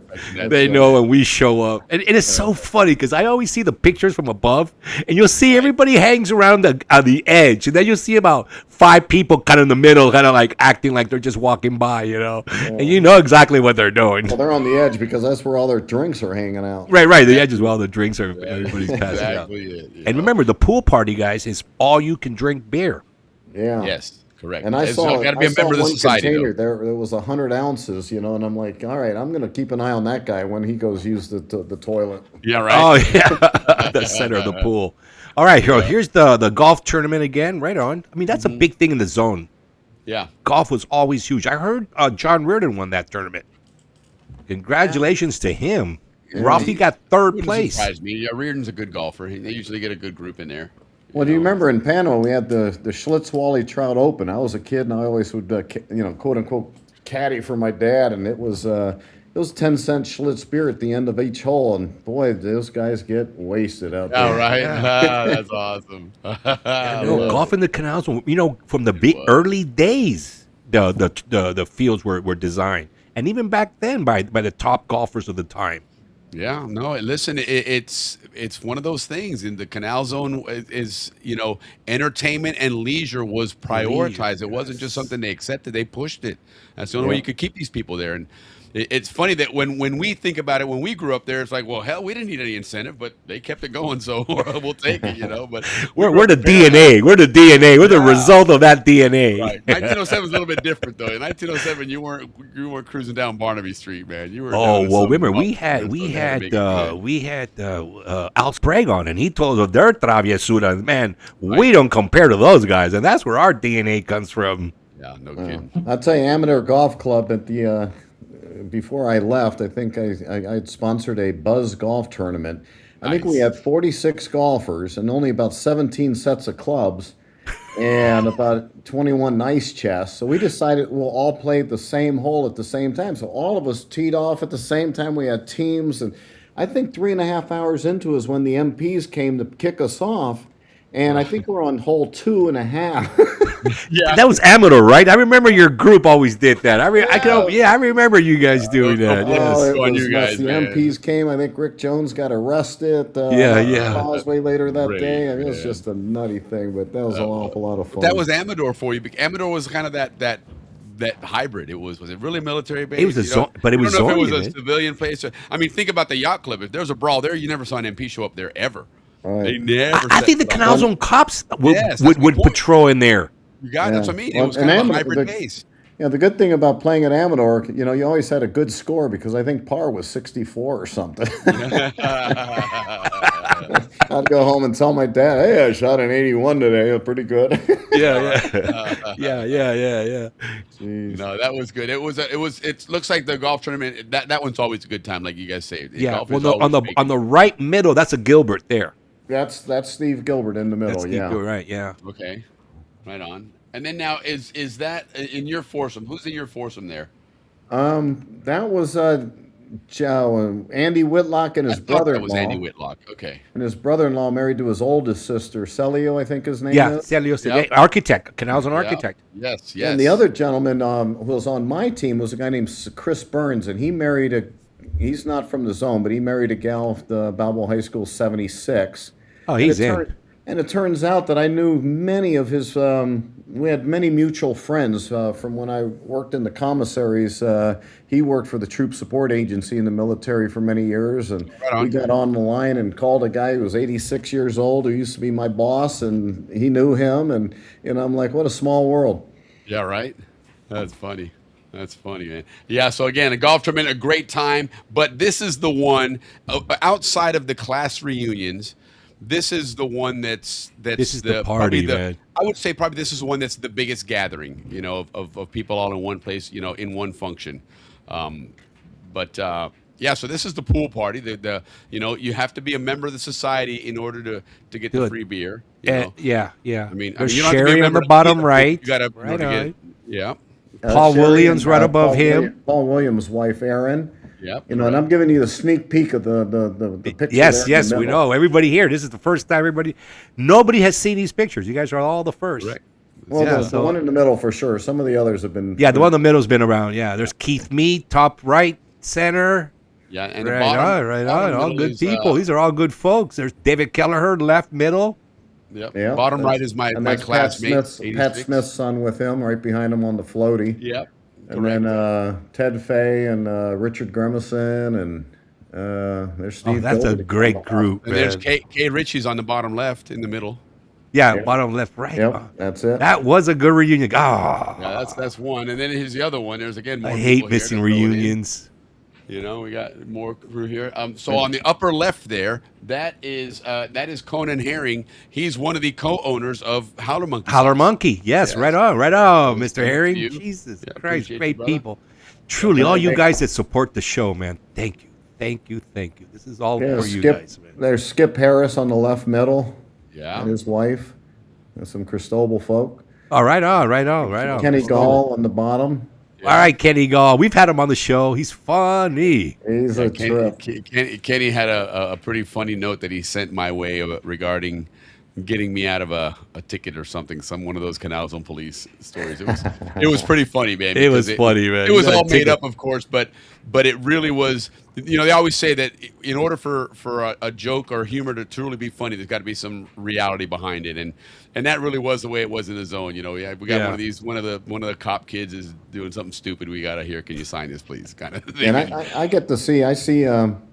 Sherry and I have run into Lee and Kenny Gall's daughter at Mar-a-Lago several times. She's she's in the detail, Secret Service detail for. And isn't Aaron, your right? son? He has a grandson that's also like a professional baseball player? Who's Catching? that? Kenny Gall. Oh no, that's actually the Nickershit. His wife, Lee's Yeah, I Lee's think so. his Nickersons, nephew. yeah. nephew. Yep. He's like Yep. a ball player with the Giants. Is he with the Giants? I'm not sure who he signed with, but I know he did really well in high school. He did really, really well. But look at I that. think Yeah, it was with the Petrie did. Saucy Puedos Thieves. Yeah. Petri dish. That's exactly what it is. Petri dish. That's exactly. That's Stevie Dahlstrom. Steve Dahlstrom. Oh, sorry, Willie. Yeah. Steve Dahlstrom there on the bottom as well. Second. Yes. photo Yeah. Him from and the Carlos left, Lane, from the and that's Kim Lauterbach, Yeah, that's Kim David's, Bradley David's now. little brother. He's that's- that young Dahlstrom's a good kid, man. He's I mean, are. all the Dahlstroms are super they're good, good but this Yeah, I kid run is into even- him at FAU football games all the time whenever Oh, we right go on. to a game. So Yeah, I like him. I like him. Good kid. Good kid. Yeah. So, and then the next big function that's well known Yes. is the despedida. This is winding it down. But this is one This of is those the Sunday, right? The Sunday. Yes. that's Sunday morning. Yeah. But this really takes you back to Panama. I mean, this is really what some of that essence of Panama that's really unique to Panama. And one of the interesting things whenever you talk about the Panama heritage and the culture, this pollera dress is recognized worldwide as one of the more it is. elaborate, beautiful dresses in the world as far as cultural dress and everything goes. It's Well, pretty cool. this group here is called Sentimiento Panama, and they. Someone that Carl Orvis and I were talking about, and we're I think they're going to try to make a run at. There's a competition with almost every major city has these Panamanian dancers that entertain locally, Right. and every year there's a competition. He says, why don't we get these people to do their convention at the same time as our reunion? We'll have Panamanian dancers. There'll be the polleras everywhere, man. steroids. Heck yeah, man. I'll tell you what, that's one. It's funny you mentioned that because, one of the things people do oftentimes, as a fundraiser or as a way of getting, more engagement or whatnot, is they reach out to the Guinness Book of World Records And oftentimes they'll look and go, yes, that actually would be a legit event, would be something, and that would be interesting to say, hey, the world's largest murga, and have all of a sudden, a big parade and have it part of the society. That'd be Or the most people in Polletas, and if we're running short, exactly. Ricky will get on one. Get in a Polleta. Oh, I'll do the Montuno for sure, man. My mom taught me how to dance that stuff. Yeah. I know how to do that. That's right. Yeah, I don't think he mentioned Montuno. Yeah, and then what? Did I miss something again? You see the picture on the bottom with the machetes. Vendele. That's very smart that the Zonians never picked up the machete in their dances at the yacht club. What do they call that move? The piñatas would have never lasted, man. One swing. Walk at that. Yeah, that's exactly it, man. That's how you settle a dispute quick. Messing around there, man. And then a couple of just miscellaneous random shots. All right, there's my class there. Jimmy Reinhardt. Yeah, Lee Morton. Looks like Scott Connigan. Yeah. Herbie Garrett. Oh, these are all my. This is my gang here. Right on, man. Yeah. Kenny Morris, John Morris, bottom right. All right. And his fiancée. Oh, and the two beautiful Zonians, Sherry Cofer and Elaine Peterson. Oh my God, that is royalty there. Yeah. She was fun to catch up with. Yeah, and then there's she's Carlton out there close to you, isn't she? In California. Yes, that's who I hang out with all the time. Except I haven't seen her in a while because I've had a bunk knee, and they like to go hiking up in the freaking forest. So where they hike, you start at the top, right? They've done this shit 20,000 times. And then you hike down, right? It's beautiful, but you're going down, so you're blah, blah, blah, blah, no problem, all the way down. Next thing you know, you got to come back up, bro. Give her some cardboard. My God. They got to quickly. Yeah, they got to wait for me an hour. I mean, I don't know how these guys can hike like that. So I got to be in shape to go hang out with them. And of course, they live by the beach, and she cooks. You can always expect a Zonian meal with Elaine. Right. But I don't mean to interrupt, but she's so awesome. Anytime I can talk about Elaine or Sherry, a lot of my trips out to California, I either fly into LAX or Fresno. So maybe, I could do San Francisco one time. And for sure, they're in Santa Cruz. They're out in Santa Cruz, only about an hour away. I'll tell you what, if you talk about an interesting trip, and I was going to bring it up later, but I'll mention it now since you travel so much. For the Labor Day weekend, I'm going to travel up to Minnesota.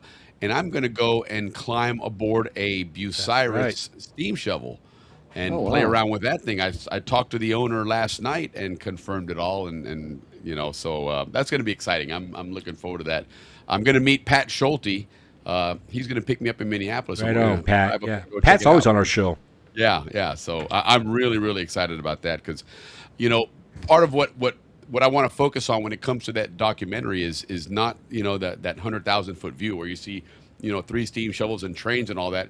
I want to see what's inside it and how these people work those levers and all the things that they did hour after hour in that awful, environment. And those were not good conditions. Those machines worked and how they really built this darn canal, So I'm excited about that. But if you happen to be in the Midwest area and you need to use some miles, man, you're more than welcome to join us because that's gonna be a lot of fun to capture some. I get up to Iowa every now and again, and we're looking at a big job up in the northern reaches of Minnesota. With the bugs? Okay, well, this place is on the Minnesota-North Dakota border on the western part. With all those fires going on, they reached out to us last year. They said they have a billion tons of poplar trees that are dead up there, and that's all the methane is being released, and that's what's causing all these fires. Wow. We can Carlton into the rescue. Yeah, we can turn that into mighty bugs pretty quick. What was that one cartoon with the mighty bug? Remember that little cartoon back in the day?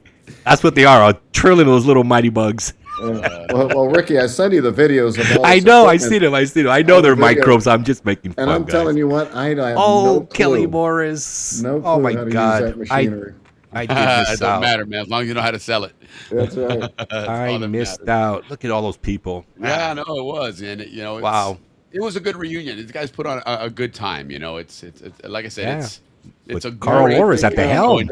I think Warren Gibbs's boys were looking for you, Ricky. When I they like Uncle Rick, man. Come, they're some of my bodyguards. Just gonna make sure nobody was messing with me. Yeah, Hey, no, Uncle I- Rick, who's messing with you, man? Hey, this I guy's said it earlier, man, but it's true. I saw them a couple times, man, and they're walking down they got a little bit of an entourage with them. It's pretty funny to see. I man. love it, man. Yeah, All right, yeah, all it's right. good, man, you know, but yeah, so that was Carlton's adventures in Orlando. Again, guys, if you're at the reunions, you can't miss Carl because all of a sudden, and here's the thing, guys, you know, be on your best behavior, okay? Because that lens has a far reach, man, and so you never know if you're up to no good and you see this lens coming around the corner, you better. You will be on at least you'll be on our show, that's for sure. Yeah, no That's kidding. my blackmail file. I have those all separate. Oh, you got those? Yeah, all right.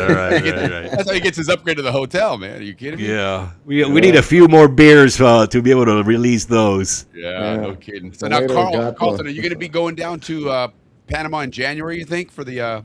You know, CZR? Sherry and I went last year, and we were scheduled to stay for 12 days. But after day 3, I had to jump back up to California. So we scooted out of there pretty early before folks were really hitting it down there. So Right. yeah, we're planning on it. Would like to. I'm going to be going down to Panama probably in the next month or so, and meeting with the Minister of Environment about Cleaning up their mess. doing some help with their green waste as well.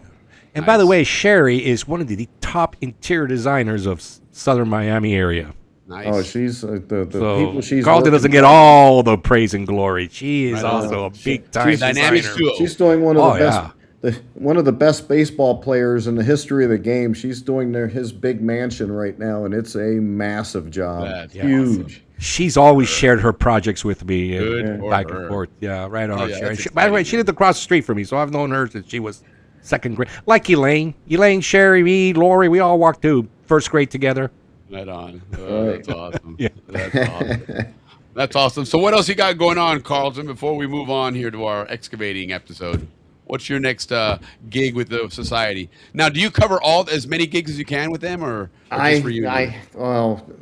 If I go to an event, I bring my camera, and it's a volunteer job. So I would like to go to the Christmas event this year. That's at that Saint Petersburg Yacht Club, and that's always a lot of fun. So Kelly I'd like to Moore's area. Try to get that. Yeah. Hey, top left. See the girl in the black hair? That's my puppy love. That's Veronica Huffman. Blue eyes. Blue eyes, black hair, man. La Boca does. girl. Someone came up and said, "Do you remember her?" And I said, "I just remember the eyes. I don't know her." Hey, cuidado. I'm still the puppy love. That's a title I carry proudly. Yeah, the girl she was with said she should put those or insure them or something. I know, amazing. I mean, she's such a sweetheart, man. That's Canal's own girls, man. Thank you so much for that, it guys. absolutely is, man. But no, and guys, you can go into the Pan Canal Societies on the Facebook page. Just click on media, right? Because there's pictures there that Carlton's taken from the previous reunions as well, and he does. I mean, just fantastic job. Carlton catches you at the right moments, man. It's always a picture that it's either a really cool look you have, because you got a picture of me a couple years ago, and it was just one of those, it just caught the right angle. I was like, that's a cool picture. Yeah, man. I got one too at the pool that he did with me with the man, glass you've got of a knack for doing it the right way. You Yeah, paid those attention are in that some- class. Those are some of the fun events that I get invited to. That they'll say, come to the gala. It's $1,500 a ticket, but bring your camera. And I Right. don't care if you only take one photo. You always capture a photo, or Yes. that means a lot to everyone there. So, of course, with my ADD, I'm up taking pictures. ADD. We ain't getting none of that. That came like didn't do your Willie's ADD, age group. We didn't have none of that, Carlton. Nobody said you got ADD, you got HDD, you got PWI, whatever. I got all of None them. of us I had got all of that. them except VIP. Yeah, we had everything but VIP. Right.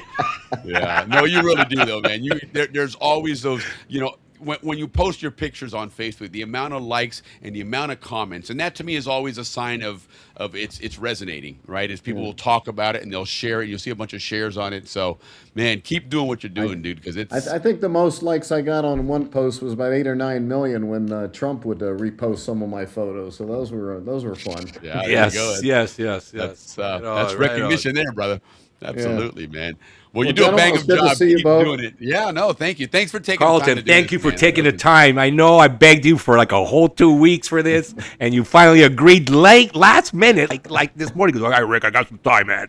Thank Tough you, Carlton, man. I negotiating, appreciate He's a it. tough The negotiator. fanatics. Hey, you got to be people with that persistent. You're not agreement. going to get anywhere if you're not. Yeah. Yeah. All right, gentlemen. Right All right, give All big right, hugs to Carlton, Sherry, all All right, right? I got important things to do. I'm going to go Yeah, watch yeah. the reruns. Yeah, you got it, brother. Take care, man. Have a good weekend, Carlton. We'll All right, talk to you, cheers, brother. brother. See Bye-bye. ya. That was cool, man. I love Carlton, man. I'll give you that love. It's one of the funniest guys you'll ever meet, too, man. He's good people, man. By far, man. We all make you laugh. All right, Yeah, and Carlton, he's man. got. Cool. I mean, this Appreciate guy's it. he's got irons in a lot of fires, man. You talk about somebody busy, man. That guy is always. Yeah, Sherry's not going to doing let you. stuff. Sherry's not Right, going no, to and let you're you absolutely right, loaf man. That is around the and, thing. and hang out on the There, man. couch. She'll Yeah, whoop no your ass. kidding. You're not eating that night. Yeah. No doubt, man. So good stuff. That was cool. It was a lot of fun. A lot of great pictures that we capture from the Canal Zone and again the reunion. But now, listen, now we're going to switch gears. We're going to Yes, start some construction. gradually start talking about the Canal Zone reunion in Panama, because now second half of the year, that's where that one goes, right? And See, so, Willie hasn't figured out that I have a company that's design built, right? Now we're doing architecture construction. yeah, we're going to work it somewhere in there, some way, shape, or form, man. It's ever changing. That's for sure, man. Willie, man. You agree to both. Thanks, man. I appreciate it, Willie. Hey, it's all good, brother. It's always a good time, and it's what we do, Papa. So Yeah, let's do this construction because I love it, man. We got a good But yeah, show let's do coming up on some the good excavating excavation stuff and Yep. all that. But we're gonna pay our bills real fast. here, and then we're gonna Yes. talk about Howler the Monkey. Bucyrus Thank and all you, that thank stuff, you, man. thank you. Yeah, that was cool to see Conan on that picture there, man. They're good people, man. But anyway, let's say hello to our Howler Monkey folks. Where can I find El Fulo? He's out there catch waves. Hey, Fulo! Fulo!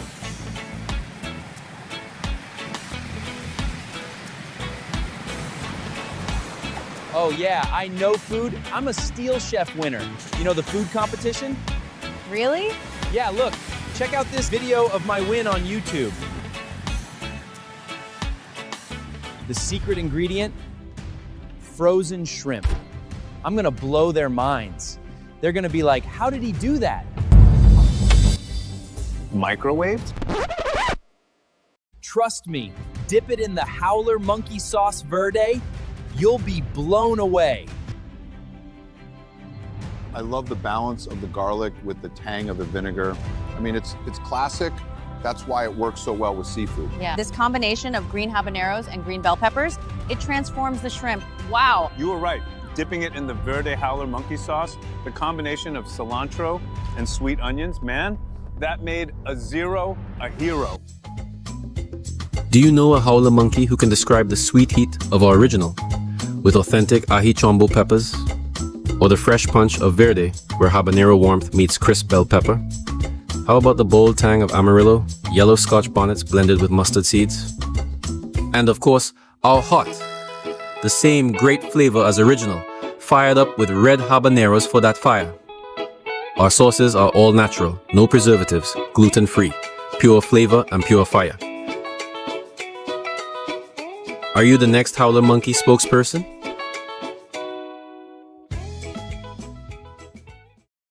So the Verde, that one is a good sauce, but like I said, I like that Amarillo, man. I love that commercial. It's hilarious, man. Yeah, Fulo! They get better each time, and the technology improves, where I can. And again, thank you guys. That's where your money goes. For us to be able to do all this stuff. Thank you. Yeah, we're about due for probably another trivia show, maybe at the end of the month, or maybe for August. We should. I got a little trivia for you, Willie. Honey badgers are my favorite animal in the whole world. You know what you call a honey badger in Spanish? What is it? I couldn't tell. No, anybody out there?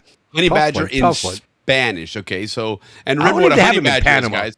Honey badger is a big black. Is it black, like black and white? I was talking about this big, but they're mean, man. They're the meanest little freaking things on earth. They're called tejon de miel. I don't know where I got that, but I got that. You know what? I'm going to tell everybody about that. That's what a honey badger in Spanish is called.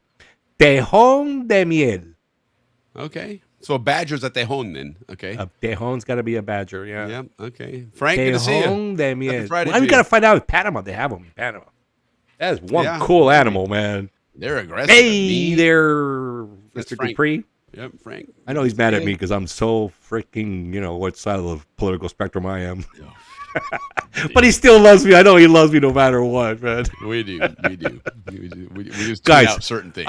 All my friends are on the right. I'm the only one on the left. The only single we're not one. gonna And talk they about that here. We don't beat talk about that me here. up We don't talk about that brutally, here. man. But Jim got my howler monkey sauce at the reunion. Yes, I mean absolutely. That stuff is, and when you run out, guys, don't wait until the reunion. Yes. You can go on Amazon and order them there. If you're in Florida, you can Yeah, get them and at don't forget to Winn-Dixie's check- and Publix. Target and what was the other one? And Walmart. But you have to Okay. check because they sell out fast. Yeah. So But you it's can always not get them on all Amazon the time. Okay, Yeah. always get Amazon them are on always Amazon, on. and that's a great place to get them as well because Or they really are. Winn-Dixie's and Yeah. Publix. Make sure Yep. you guys support them. Great sauce. Absolutely so. Yeah, but again, we definitely appreciate those guys taking care of us. But hey, let's talk about excavating the canal, because one of the series that we're doing once a month here is we do some canal construction, and what we're doing here is this is all as part of the information I'm gathering and some of the graphics and whatnot that I'm creating for a documentary that's going to focus on construction. But unlike prior documentaries that you've seen out there, this one really is very hands-on. It almost, you can look at it almost like if you ever watch like that show How It's Made, right? Where it gets, it doesn't tell you what they make this, they tell you how they do it, how these machines work, and that's kind of what I want to focus on is I mean, and it's an impressive endeavor that they did in coming out in 1903 when a lot of the technology wasn't there, and somebody had already failed miserably just 10 years before. So you even have that hanging over your head that this is, a very daunting or impossible task. And yet the innovations and the things that the United States came up with in order to pull this off are just impressive, man. And Willie, you mentioned earlier Andy's model. That model is going to help you visualize what that effort was like. Yeah. So think about look it out this for that way, model. guys. That hill behind us that we see there, if you grew up in the zone and you lived there, we understood the size of that. It wasn't a mountain, obviously, but it was a decent sized hill, because if you went up there, you could see, I mean, the view there was fantastic. You can see the runway on one side, the admin, El Prado. You can see the bridge, the canal, the locks. You could see all the way out to Pedro Miguel locks from there, right? You had a bird's eye view of everything. And yet anybody else looks at that, they don't get that same perspective. And the same thing goes when you see these photographs of the Culebra Cut as it's being excavated. You realize what it is, but if you're used to seeing it nowadays, it's filled up with water, so you really don't see the true size and depth of it. But when you see what Andrew's doing, he's got, this thing's 40-something feet long, right? So it's not a little thing that's 3 inches tall. This thing has real depth to it, and the contours and everything about it. It really gives you a good visual that you say, wow, okay, this is what this place looked like. And now you see how much they actually dug out of that place. And that model will help, yes. Yeah, man, because it's just Visualize. massive amounts. But so anyway, so going back to what we've been doing here is, the canal, it started technically 1904, May 4th, acquisition day was when it was signed away. And that was now the Canal Zone, the entity that was going to build the canal.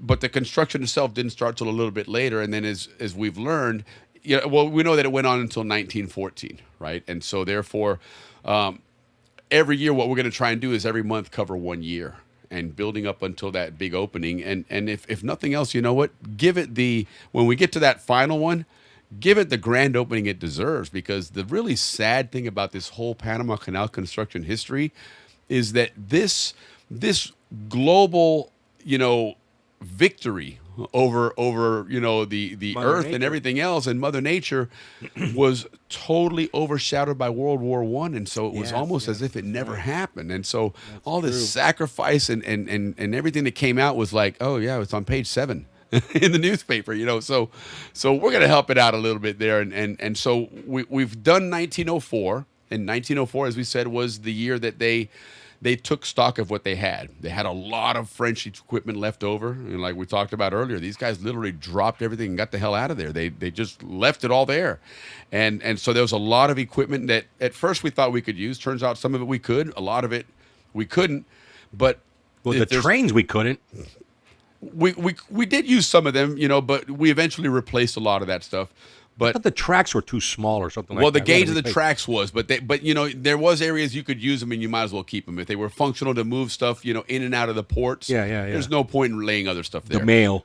Correct. Yeah, but it's necessary either way, and that's one less locomotive you're going to take out of. Yeah, you're right. You're right. I'm not dissing the French, but their trains were tiny. No, but here's the thing: the French equipment. One thing that the French understood was the environment and how corrosive it was to this equipment, and they figured out a way to coat everything in very thick coats of paint. And so when the U.S. came in, you had stuff that was buried and overgrown with trees and vines and dirt and everything, and they pull that stuff out, they clean it up, they repurpose it, and it starts working again. So, kudos to them in that equipment. It was not what was necessary, but it was usable. And Willie, you mentioned in our when we were practicing that a lot of equipment that didn't use from the French, they broke it down or melted it down to retool the new equipment. And that's something we're going to talk about here in just a moment. That yes, they repurposed it, and again that created these efficiencies, because if you think about a Bucyrus steam shovel that's made up in Milwaukee, and you need a part for it. There's no internet. You're not going to go online and order the part and have Amazon deliver it. The order's going to go through. It's probably not even a telegraph. It's going to be shipped via mail, the order. By the time they make it and send it back and ship it down, you've got a machine that may be down and out for several weeks or more. Weeks, a month. And so they figured out, hey, we gotta replenish this stuff here. So they had an amazing repair facilities in Gorgona in those areas that we're going to talk about here in just a minute. But so another good topic we should probably talk about is the machinists of Panama, the Panama Canal. Yes, because that's always been a thing. Even if remember when we had Maurice Cohen on, he mentioned that a lot of times they'll machine their own parts because their own parts. Yes, they he's did it the with guy that talked about the all the water activities around the canal. All the support stuff for the ships. Stuff, yeah. So, Zonians but anyway, too. So let's take a look at this at 1907, because again, it was a pivotal year. What you have now is the term the year the dirt actually flew. Prior to that, in fact, there were complaints in 1904 and 1905. Why wasn't the dirt flying? Why weren't we moving along? And when they finally got their reports and realized, wow, we were adequate. We were so unprepared for this. And so by the time 1907 rolled around, everything had finally changed. And that's what we're going to focus on here is what happened there. Cover a couple of important stats here. And then this month with this one, we're going to focus on that Bucyrus steam shovel, because, again, I'm going to go up and see one. So it's got me all excited. I've been doing a lot of research on it. Next month, we're going to focus on some of the locomotives that they use, because the railroad was an integral part of moving all of this and making it all possible. But as you see here, 1907 was the tipping point. 15 million cubic yards of material were removed in 1907, which is just 15 million cubic yards. Almost 11 million was by the excavators, the steam shovels, and a little under 5 million by dredges. So they were still doing it in the water too, right? Think of the channel coming in in Cologne, coming in to get to the Gatun locks. That's all coming in with water, so you're not going to get any steam shovel. You're not going to get rail in there. So it was done with the dredges. The dredges, yes. Well, guys, just Willie and I did the math, just so you have an understanding what it is to move 15 million cubic yards. They had 32 of these massive excavators, right? Yeah. And with these ginormous, I think Willie's going to show us here, these ginormous buckets, right, Willie? Yes, absolutely, yeah. All right. That Bucyrus is just incredible. The 95-ton one was a massive one. There's no surviving ones left in the world, unfortunately. The one that I'm going to see is the model 50B, which they used in Panama as well. It was a smaller model, but it's still the same concept, same operation. It was just a bit smaller. But this Bucyrus, the 95-ton, which we'll cover here in just a moment, it really is almost the poster child of canal construction, right? Yes, Because what it was yeah. able to do was just amazing I operation. mean, without it, I mean, there's no Panama Canal without Nope. those dredges. There's no dream. There's no nothing. There's Culebra no Cut you're going to was- succeed yeah. without those dredges. Listen, the Culebra Cut was what they call the Continental Divide. Okay, Mm-hmm. that is a mountain. They cut through a mountain, not a tunnel. Okay, you think of some of these railroad places in the Rockies and everywhere else up in Switzerland where they've carved these tunnels going through these mountains, and it takes years. And you're talking these tunnels that are maybe 30 feet wide, 40 feet wide. Like you And said, here the you're hill talking behind about us. an entire channel cut through a mountain, Yeah. and the amount of time they did it, but. It's impressive how they did that. Which we saw some of that last month. You know, the way the levels were for cutting these out, and very, very efficient way they did it. But here's another interesting stat for 1907. You had a little under 20,000 men in 1906, and a year later you had almost 30,000. So you already increased your workforce by 50% in 1 year. And you had to house these people. This is where you the had to tip house came them, you in. had to feed them, you had to do, and you had to keep them happy, which we're going to talk about here. Some interesting things that came up there. But the other thing that happened in 1907 that was noteworthy was in August, they excavated 1.2 million cubic yards in the rainy season. Which, think about how This brutal is all that mud. is. And exactly, and how rough that was, and shattered all their expectations. In September, they got a note, a telegraph from Teddy Roosevelt, basically giving them a congratulations because, as he wanted, the dirt is now flying, and suddenly, and keep in mind, guys, by this point, as we learned even early on when we had Dave Dahlstrom on one time, there was canal construction tourism going on. And this is Yes. what was going on. The Panama Canal was a global event. Everybody was watching, especially when you think about it. The United States of America was not viewed as the United States of America that the world knows today back in 1903.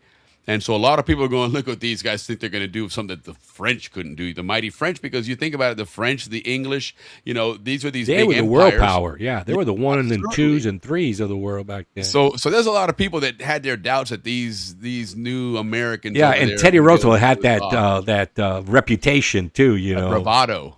Yes. Yes, for sure. So here's what the other thing that happened. In August, they asked for $8 million more. And initially, critics were saying, oh, look at this. Now the costs are ballooning. Because $8 million is a lot of money in 1904, 1907, right? That's a lot of money.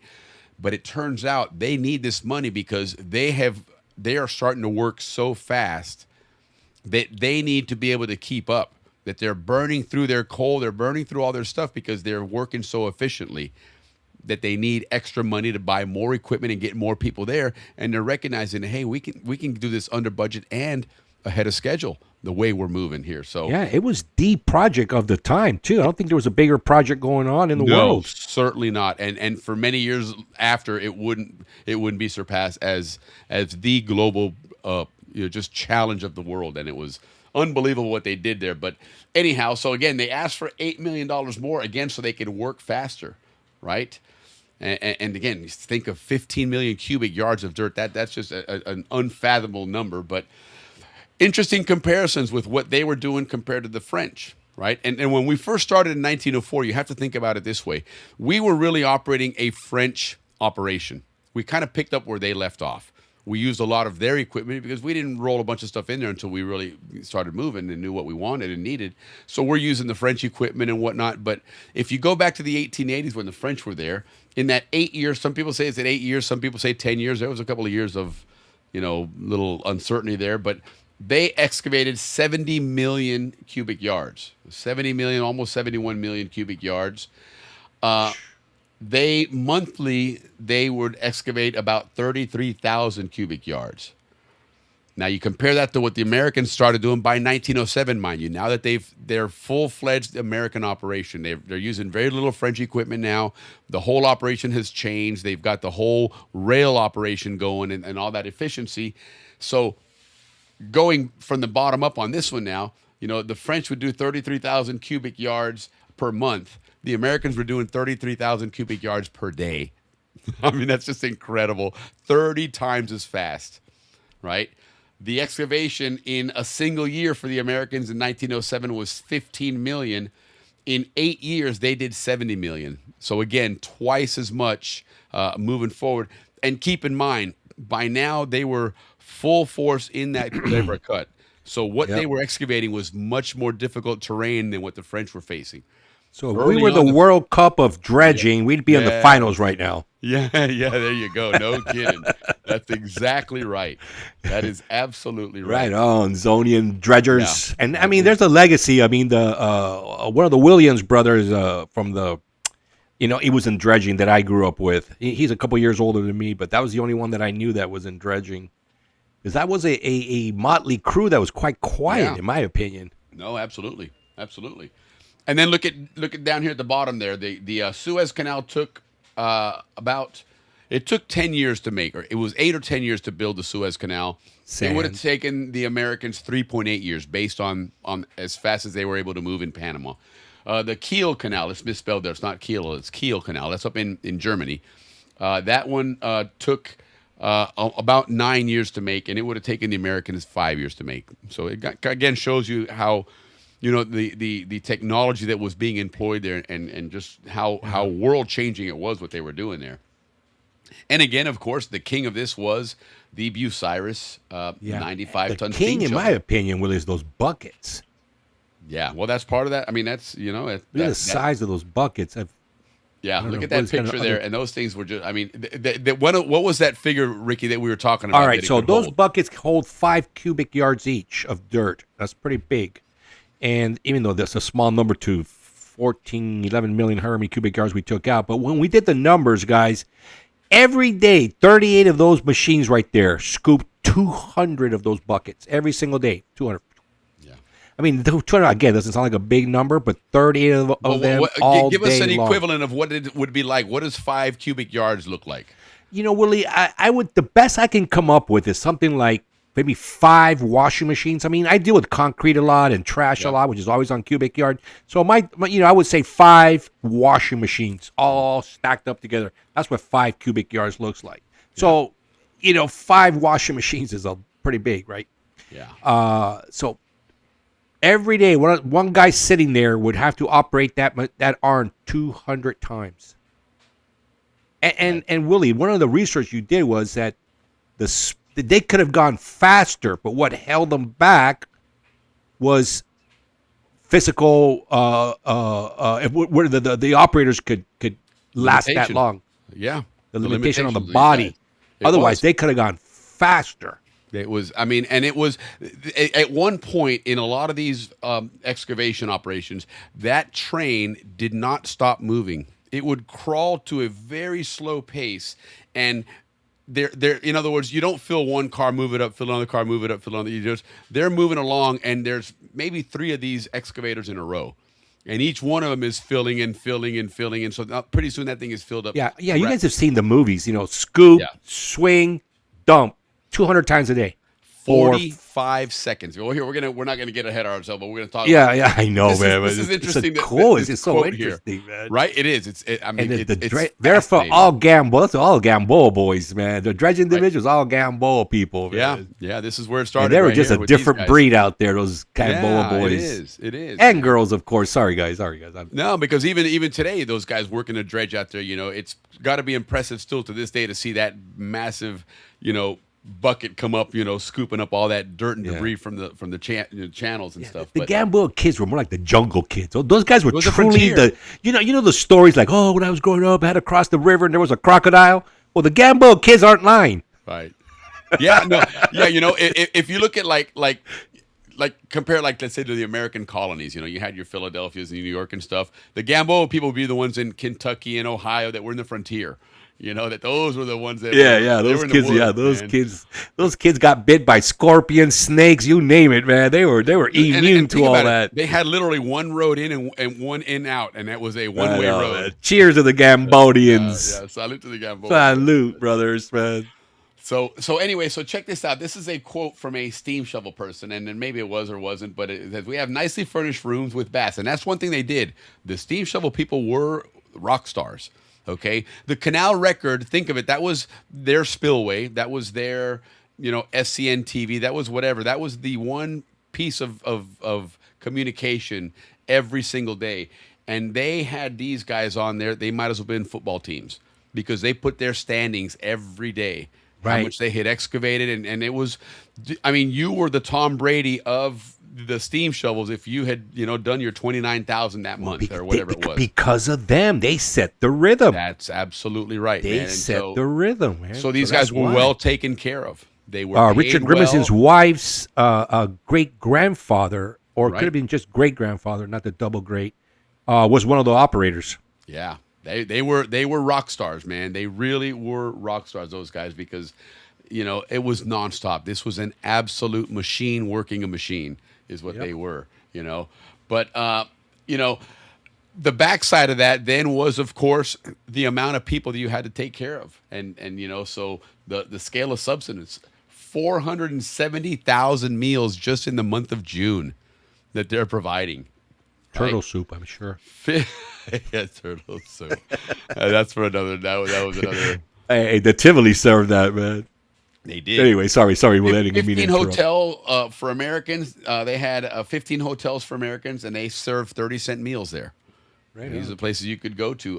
The 18 mess halls for Europeans were 40 cents a day for meals there. They had 23 kitchens for the West Indians, again 30 cents a day, and they ate well. That was one of the things that was interesting is they would fly in food from England for the West Indians, because a lot of them, Barbados, Jamaica, those are obviously former British colonies, so they had an appetite for British style food, and they would bring it in from England to keep them. I mean, they took care of everybody. You ate what was normal for you, what was comfortable, what you wanted to have. Yeah, and that's part of that control that Steven set. Yep, absolutely. I'm glad we man. talk about that, because there is a misconception of that whole Canal Zone reasoning.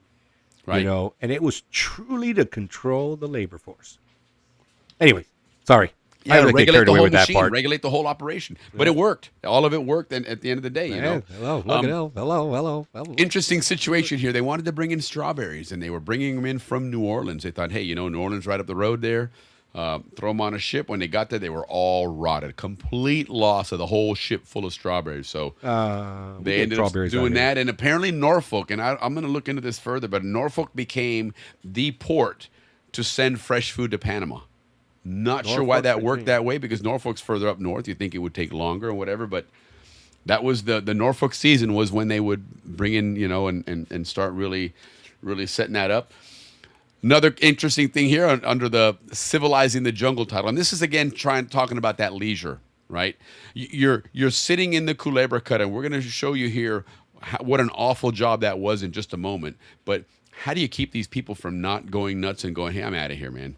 Well, one, you pay them well, but the other one is, you had a lot of other activities, a lot of these clubs, organizations, women's organizations, Masonic lodges, all those kind of things were there.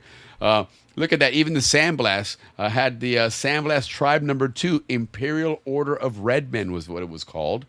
And they hosted a grand New Year's Eve mask ball.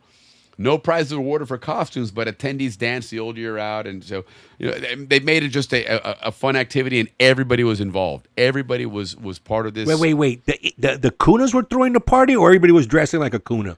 Well, it says the Sandblast Tribe, so it looks like they were involved. Like when they're at the reunion when they bring the dancers. Could be, right? Got you for New Year's. Miss Helen Varick Boswell arrived to organize women's clubs across the zone, because now they were starting to bring in families, right? Yes. Some of these guys, especially in these more, skilled required jobs, you got to be a little bit picky, but you got to offer them incentive because they recognize that their skills are needed, and so you're not going to stay there if your family's 1,000 miles away. So you're going to start creating things for the women and for the families there. It was really cool. And then check this out. This was really interesting. In August 1907, an engineer and his friend, and I don't have the names on here. I don't know why the names didn't come up on here, but they set out to walk the length of the isthmus purely for curiosity and a bet. From La Boca, I see. Yes. To Bohio. To Bohio, which was just south of Cologne. about 16 kilometers south of Cologne, about 5 or 6 miles south of Cologne. Is that Bohil would be part of the Canal Zone or part of Panama? Well, it's underwater now. It's underwater now, so Yeah. who knows? But it would be in that area by Gatun, in that lake area there. Oh, got you. So, yeah, at 6 a.m. on Saturday, they arrived, and they arrived exactly at 6 p.m. in Bohil that same evening, which is pretty amazing considering this is in 1907. Now, right? Grant didn't, Ulysses Grant did it in how long? Took him several days, and it was quite Several days. treacherous. Yeah, that's Lost one of a those bunch that of Dave men, Dahlstrom too. covered. Yeah, sure did. So these guys are like, hold my beer. We'll be back in 12 hours. No, we'll see you in 12 hours. Yeah, right. And look, it says here the record included being He held lived in up. Gamboa.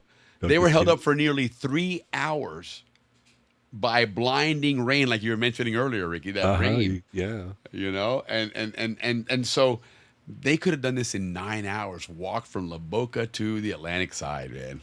That's pretty impressive, man. But and then they got to go to work Monday. So yeah, they just did it for the heck of it. I got you. Yeah, The exactly, 12-hour one. exactly. But it was again part of the adventure of you're enjoying life in the zone, right? Yeah, kind of the way we did too. Yep. Maybe not that brutal, but yeah, being a kid down there was nothing but adventure. Yeah, mechanical Absolutely. heartbeat, right on. Yeah. This is what we were talking about.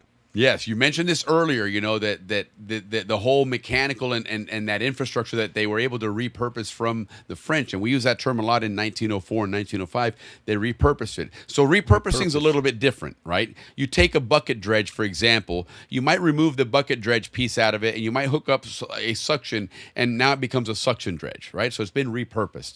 But the other thing they did, if you had no other use for it, they had these big, massive foundries. And you think about this, when it comes to dredging and construction equipment, it's made from heavy steel, right? It's made from heavy iron, so it's quite valuable. And they would melt this down, and they would forge their own parts. Their own parts, yeah. And so you think about, these guys are looking at micromanaging a steam shovel that they want dumping spoil every 60 seconds onto a rail car. They want that rail car running and constantly. And so what happens when one of the gears breaks on that steam shovel? They're not going to wait and order that from Bucyrus and wait for that to arrive from Ohio. They don't want that steam shovel down for more than half a day or a day, let alone 3 or 4 weeks.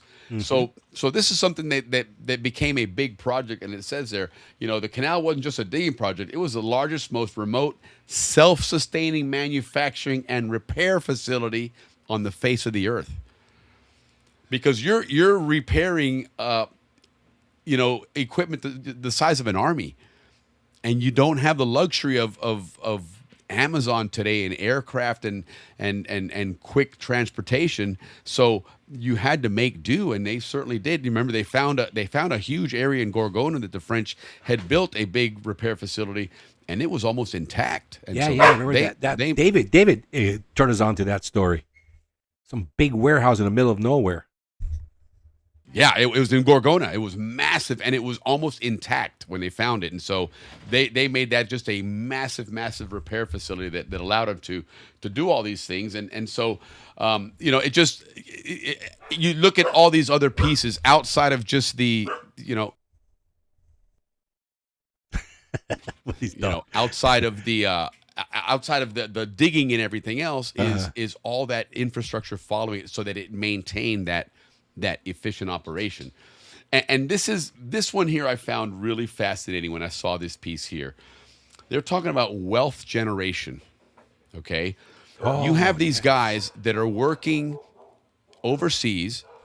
Okay. And you're going to see how much they were making, which it's going to seem like petty for us, the amounts there, but you're talking 1907.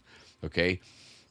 But they were subsidized to such an extent, the prices for what a lot of people would consider luxury items. Listen, the commissaries carried caviar.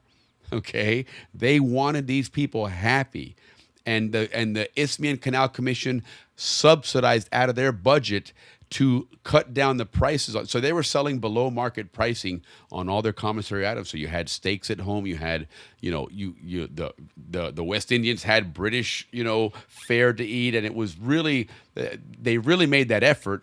And they made it so cheap to live there that these guys were, in 1907, they sent 122,000 postal money orders were issued totaling $3.6 million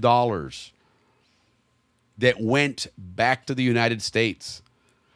And so these people, basically what they're saying is that these guys were working for several years and they're just banking money, big money, and sending it to the United States.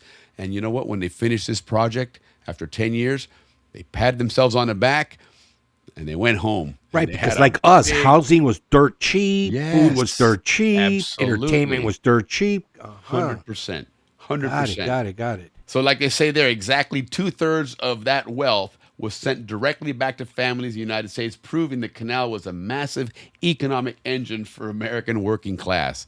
Because you had thousands of people working there, and they were, it just created a lot of wealth for the people there, while, eventually creating a lot of wealth for the United States. And fast forward 100 years later, created a whole lot of wealth for Panama, and all, through this incredible plan of building not just a canal, but an entire machine to do this, and just an amazing operation. But when it came to excavating, they kind of broke it down into two main ones. Obviously, dry excavating was on those steam shovels, right? They worked on rail lines. There wasn't, back then, guys, they didn't have the Caterpillar track like you have today. These things were only able to move on rail lines, and like that big Bucyrus one, 95 tons, that's extremely heavy. So that's the only way you really could move something like that.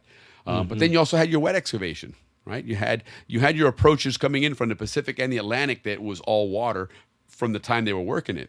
And so the only way you could dredge that out would be with the water dredges. So they did a lot of work. Oh, the ones on barges, they're out there. Yes, got you. All right, that's like the you wet have today from excavation. dredging. Yes, like the dredging division today in Balboa. That's all wet excavation. Right. Oh yeah, I'm glad you're doing this, man. A lot of us do not know this stuff, man. It's right cool, on, man. Willie. And it's so much fun to learn it. That's the best part about it. I take these canal records and I throw them into notebook, and I say, give me a synopsis of this year, and it breaks it down for me, and it creates these amazing AI patterns. has his bad things, but I tell you what, the good part of AI, really good. For architects, it's really helping. Not for drawing, Willie, but for like research, like what we do, what we use it for. 100%. Research, it's really, really good. No, it's a lot of fun, man. I mean, it's really, really a lot of fun what you have here. So anyway, this was the excavating, and then of course you talked about the rail. 330 train loads removed each day from Culebra Cut alone. 330 train loads. If you think that's just unbelievable, right? But they said just in Culebra alone, you had, I think they said almost 200 miles of rail lines just in that area alone, because you had so many levels. Think about it. They were in steps, like terrace steps on both sides as they built it and widened it and went deeper and deeper. And each one of those had a rail line for these dump cars.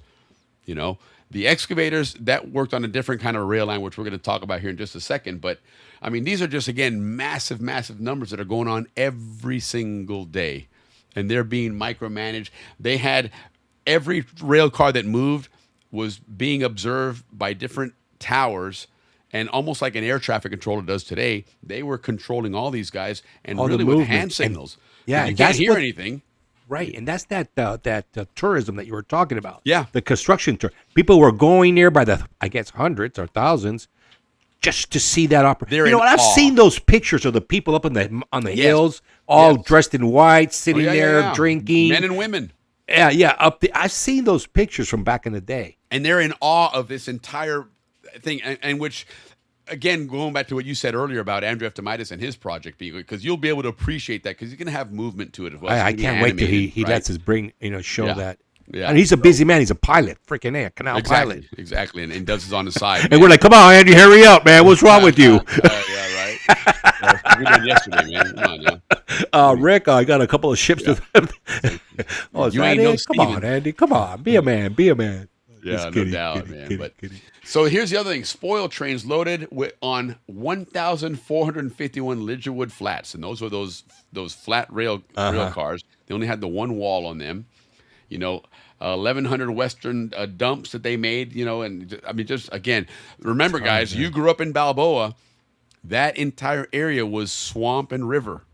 Okay, yep. That entire area was created one row at a time. They'd dump those trains, they'd move the tracks, and they just kept moving over. And pretty soon, all that area between Sosa and Ancon Hill was now dirt and ground that you could build on. Because prior to that, it was swamp and river. Like it was meant to be when it was the sea level. There was never going to be any towns in the zone or any There was going to be a dam between Sosa and Ancon Hill. Yeah, that was going to dam that area up to dam away the ocean. Oh, that's right. Yeah. Yes, and instead, this is what they did. Is they created an Stevens. Was it Stevens or Gothos that changed it to the step? Was it Stevens? It wasn't Stevens per se.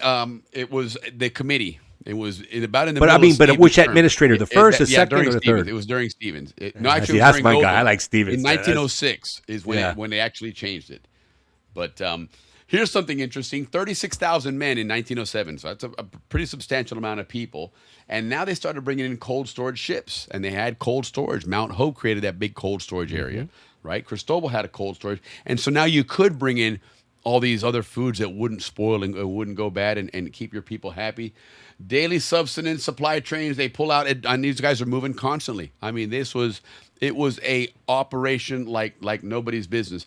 And truth be told, I think this is where Goethals had that success, was because it now became a military operation, and you think of D-Day, you think of all these all about the management, the logistics and management, following for sure, orders, absolutely. 18 mess halls, 23 kitchens, and every day, and you're serving them fresh food, fresh cooked food. And then you get to go party at the Tivoli afterwards. Exactly. Keeping the human machine fueled with fresh meat and vegetables daily. Absolutely. Right? And then, the locomotives real quick, because we went over the excavators, but and this is again 1907. They had 91 of this Class 200, and like I said, next month we will talk about the locomotives in more detail. But to give you some perspective of what was happening in 1907, this is when they realized, hey, this is doable, man. We're going to do this now. All right, what do you truly need? Okay, I need 30 more of these. I need 50 of these. Now we have an army. And that's what they did. And what does that do? Employ Americans. Big time. And back in the day, Teddy Roosevelt, that's how he became president, by promising work for everybody. That's why he took on the canal. He said, heck, we're going for it. Yeah, and it was. And I mean, you had all these factories in America that were producing all these locomotives and steam excavators and everything else, They ordered 27 of the Class 300 engines. They ordered 17 of the other, so a lot going on into that support, that infrastructure, because those excavators, they once that train stops moving, you are now losing money. Because you're still burning, the coal is still burning in that excavator, right? You can't put it out. And so it's not operating. You're burning that stuff away. You got to replenish it without getting a return on it from removing that spoil. So it really meant a lot to have as much rail running as quickly as you can to keep these guys moving. And then again, we go back to that Gorgona and the amount of things that they actually built and repaired. They had these massive foundries. Check this out here. This was look. There's the bucket. It's a good sample of the bucket there. Look at the size of that freaking. And then look at the car next to it. It's kind of smashed up a little bit, but you see that diagonal bar. Yeah. You see the diagonal bar on there. That's a real picture. That's not AI. That's real. Right. That's legit. That truck's gotten hit by that bar a couple times. Well, it's been hit by that. Probably a boulder's fallen on it. But what they did to avoid losing those is they started using the old French rail you were talking about. They would cut the pieces, and those were the spars that they were putting on these things to reinforce them. Yeah. That's that repurposing. Yeah. And so repairing and armoring the cars cost 50% less than shipping new parts from the U.S. Jeez. And you got all these tons and miles of French rail. Cut them in small pieces, weld them to the side of these cars, and now you've got reinforced cars. Unbelievable. Hey, by the way, Willie and I stayed at a Holiday Inn last night. Might as well, right? Wow, this is some great stuff, Willie. Yeah, this is fun, man. This one's good. I'm loving this. I like this one, man. This was my favorite research that I've done so far in this project. Yep. Was this. And now you're gonna go. Now you're gonna go hang out on a Bucyrus. I am, man. I'm so excited for that. I'm so stoked, man. But so 95 ton. That was the biggest one. That was the behemoth. Okay. 32 units of that when they ordered. There was 127, I believe, steam shovels ordered by the U.S. 77 of them were Bucyrus. They were the big dog. And that's the one at the train station. Yes, by the way, guys. Yeah. And the 32 of them were the 95 ton. The 70 ton, which is I believe that's the 50B. That's the one that I'm going to go see in Minnesota. Mm-hmm. They ordered 28 of those, and then the smaller 45-ton, that one they ordered 9 units. And those were used a lot of times to help support other rail operations, even as they started, working to start building, the town site areas and things of that nature. They were using a lot of those. The big ones, of course, were used to just get that stuff out of Culebra, because that's, that was because you know what, it would just come down. That's another reason why the French failed. Yep, was they couldn't get the dirt out of there fast enough. No, for sure. So let's learn about this Bucyrus, man. Let's learn about this amazing machine and what it did for the Panama Canal. So the 95-ton Bucyrus, sometimes it's known as the 95C. Okay, typically the numbers on those early steam excavators, regardless of what company, was indicative of the weight, the tonnage that it could support or build, or the tonnage of the machine itself. Mm-hmm. Okay, this one excavated blasted rock and mud, and it had different efficiency levels depending on the materials. Obviously, if you're scooping up nothing but dirt, you can go through that pretty damn fast. Steam is incredible, provides incredible power. This one had a 4,000 cubic yard single shift. Okay, so in a single shift, it could remove 4,000 cubic yards. Think about that from start to finish on that day. That's about what it would be able to move. You had 4 onboard crew. I'm going to show you guys who was sitting where and what they were doing, and then you had 6 ground crew. And this is what's interesting about this. This machine was on a rail, but it only moved about 6 to 10 feet between its scooping up and cleaning. And while it's doing its scooping up and dumping into the rail cars, that 6-man crew, first they bolt it down so it doesn't, move around and collapse.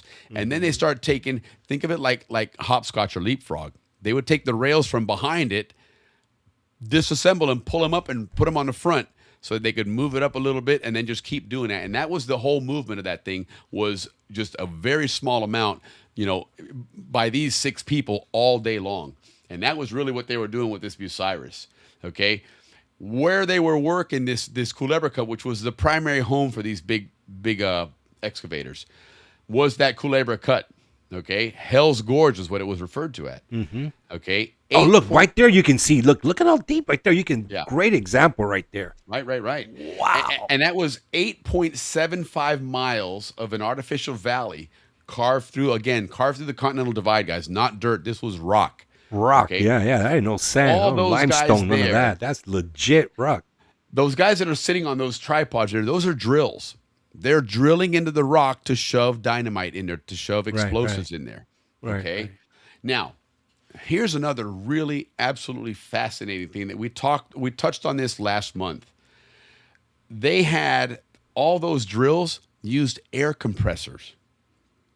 Okay, but it would not be practical to have a bunch of little small air compressors, because remember, back then you didn't have internal combustion engines like you do today, right? You didn't have a bunch of little gas powered compressors. Everything was steam, so it wouldn't be practical to have hundreds or thousands of steam engines all around out there with these drills. So what they did is they had in 2 locations only, in Gorgona, and I believe the other one was in by Mount Hope or Bohio or somewhere. These were these massive compressor factories, and they actually ran hoses the entire length of that all the way out to these people with compressed air. From Gorgona. I mean, miles and miles of compressed air lines just to run these drills, to drill the holes, to blow the rock up to then excavate Willie, it. this engineer hasn't been done by anybody, so these guys had to sit down and go, how are we going to get this hose from here to there? Well, let's just run a hose. What other options do we have? No other option, man. Run the hose. Exactly. And it's compressed air, so it has to be sealed tight. It has to, it's not just some, it's incredible. I mean, just the thought. And that was the Corps of Engineers, right? Or yes. Corps of Engineers, because I would say, wow. Well, the Corps of Engineers does hire, private contractors as well. So of course they do, absolutely. And again, they're Corps of Engineers. They're not, Corps of Labormen. These guys are. I got you. God, if I had to do my life over, I would have done a Corps of Engineer. But then again, I'm colorblind, so no, they would have never let me in there. Yeah, you would have been. It's an interesting story. When they finally eradicated yellow fever and malaria, one of the treatments for malaria is quinine.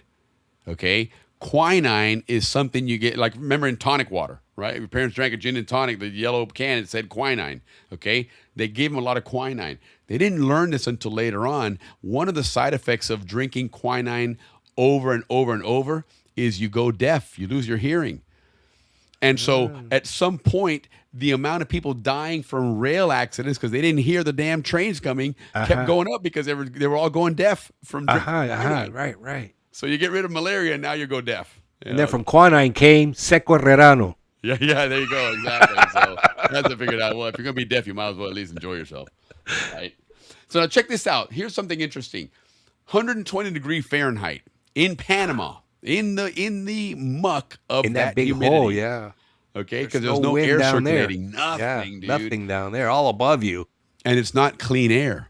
You got all these machines going there. You got every one of those excavators has a boiler. They're burning off smoke and soot. They all have lubricant. You know, they have oil. It's a nasty, nasty environment. You know, Willie, from what we've learned from David is one of the things that Goethals did was for these people not to leave because it was too hot and too difficult to work. Right. He always had a reserve army. That if you left, you were replaced like that. And the reason why he did it was because everybody there knew that if they slacked, they'd be replaced. 100%. 100%. They demanded performance from everybody. Right. Yep. So 120 degrees for those guys was like, you got to deal with it, man. Got to deal with it, man. Man up, toughen up. And then, of course, we know what it was like from usually about September, October till mid-November, that the height of the rainy season. And they're still working in that stuff, and it is pouring rain, and it is just, imagine this. Imagine you have that day that you guys busted your asses, and you excavated, you moved all this spoil. You come back the next day, and it was a landslide. And do it all over again. Yeah, that's what happened to the French. Yes, absolutely. Twice a day, they would stop, and they would detonate. They were drilling. After 4 hours of drilling, they fill it all with dynamite. Everybody stops, take a break. The horn goes off. Boom, massive explosion. Now you got a bunch of broken up rock to go again. Yeah. That's how they did it. Yeah. So it wasn't like constant explosion. Remember that every Wednesday? Was it at noon? Remember we have that same thing like that. Yeah, the air raid horn. Yeah, wow. It was that loud one, man. We all grew up with that, man. We all knew every Wednesday. Absolutely. That thing was off. So here's your Bucyrus, and something interesting about this, the way this machine was set up. It was steam powered, right? And that in those days, steam was the primary engine driver. And one thing about steam is it gives you unlimited power. As long as you can just keep asking for more and more and more. Exactly. As long as it can hold it and you can produce the steam, it will give you more and more power. So this machine, this entire excavator actually had 3 engines in it. Okay, it had an engine in the middle, the pivot point area, right? You see in the middle, right, just above the wheels there, the tracks, and that's the engine. Oh yeah, I see it. Where the ball bearing would be. Yeah, and that would cause the cab to rotate or the boom to rotate, 180 degrees from where you scooped it and rotate over to where you're dumping it into the rail car. So you had one engine there. The boom itself that lifts up and down, that had its own engine, and you feed steam in it, and that caused the power to lift that thing up and bring it down. And then the third engine was up in the middle of that boom where you had that cross piece, and that's the one that would rotate that piece back and forth. And that would allow you to dig, forward as you're scooping up. And the interesting thing about that boom on that cross piece there is that it was iron. It was iron, but it was a mahogany wood inside it. It was encased in iron. And the reason for that is that wood would absorb the vibration of that boom hitting the ground constantly, because that thing would hit the rock. And you think about how big and heavy that thing is, 200 times a day, that thing is boom crashing into the ground, and it's going to vibrate that whole excavator to pieces. So they had a big giant mahogany piece of wood in there that would absorb that vibration. I thought that was kind of pretty cool, So expensive wood, by the way, mahogany. Yeah, well, but it's probably more expensive to repair that thing every month because it's shaking to pieces, So we do all our windows out here, all our wood windows out of mahogany. The Victorian homes that are out here, not what I'm talking about. They're all built out of mahogany. That's why they've lasted this long, really. Absolutely. Yep. So here's your salaries and some interesting things about the people that worked in that excavator. You had your engineer, your shovel engineer. That's your main person. They sat on the inside. They sat where Teddy Roosevelt was sitting in that picture. Got you. Okay. They controlled the rotation of the whole boom to go from one side to the other and dump. And they controlled the arm lifting up and down vertically, the boom. That's the two things they controlled. Okay. $210 a month is what they made there. Gotcha. All right. And the interesting thing is they couldn't see what they were doing. They would rely on vibrations on the floor and resistance on the levers to see if they're moving it and digging in the right place. The next guy is the cranes man. Yeah. The cranes man, or the crane man, they would call him. He sits about halfway up in that boom on a little platform up there, and he controls that cross arm. And that cross arm literally goes forward and backward on another little engine, and that's the one that, as this thing is being lifted up, you know, to pull out that debris, that spoil. The counter. This is the counter. Pushing, yeah, it's pushing it forward so it continues to dig in and up, as opposed to just coming straight up, right? Yeah. So they Makes got, sense. you know, there's all this noise, so they can't hear each other, but they have to coordinate. As one guy brings it down and he starts to bring it up, the other guy's bringing it forward to scoop it up. Look at his salary, though. This guy was important, too. Yes, exactly. So they were like the tugboat captains. Yes. And he sat bolted in a seat there, which is a wooden seat. There was no padding on it, right? Because padding ain't going to last. But right? You put a cushion on there, it's going to sit. So he was the reason why the schedule could only go so far. It was that guy right there taking all that probably pounding. another one that probably appreciated that mahogany wood in that boom, because that jolting would have been brutal on him all day long like that. Damn. Right? Then you had your boiler fireman. You had two of these guys. And this, to me, probably would be one of the most brutal jobs. And they're making $83 a month, so they went way down in salary, but they are sitting back inside this deck, and I'll show you a picture of it here, and they're just scooping coal in there, and they're monitoring the water pressure. Oof. Because if it goes too far, that thing will blow, and everybody around is dead. If it goes too low, it goes out, and it's a pain in the ass to get that thing going again. Recharge, yeah. You Yeah, know? we've seen those guys in the movies and boats and stuff. Yep. Just like you see them on the rail cars a lot of times, and the train. Yeah, and the rail especially cars too, those in guys. the races, the train engine, they're running, hurry up, and these guys are scooping. Yeah, they're the guys who always get, you know, when the bad guys take over the train, those are the guys that get killed first before they get to the conductor. And they're the ones that are covered in soot from head to toe. Yeah. They got to do all the fighting. Right. And then the last one are the pitmen. You had 6 to 10 of these guys. And like I said, those guys are the ones that are outside. Those are the grinders. As soon as that thing moves forward and stops, they immediately put down these big wooden planks I'm going to show you here, and they bolt it down so that the thing stays steady so it can't tip over. For sure. Yeah. And then once they do that, they're now moving the tracks that were on the back of it to the front. So when it's ready to move again, the tracks are in place. Because that thing will use about 40 tracks the entire time. That thing moves on the same tracks over and over and over. Yeah. You know? So I guess the reason was probably why variable is because like on Monday of one week they were probably just weren't doing that much work, and then on Tuesday. Oh no, they were always doing work. Always. Why was variable then? Why would they pay them? It would probably be based on the size of it. You know, maybe the terrain around them that they have to move. Who knows? That's interesting to see. But yeah, no. The idea was that these machines, in order to get full efficiency out of it, you know, the interesting thing about these guys, we talk about this whole day operation, right? Where this thing is, and I'll show you here in just a moment how coordinated it was and how they were every 45 seconds that thing was scooping up and dumping. I mean, that's how efficient of a movement it was. Mm-hmm. At night, that thing was sitting there, and guess what?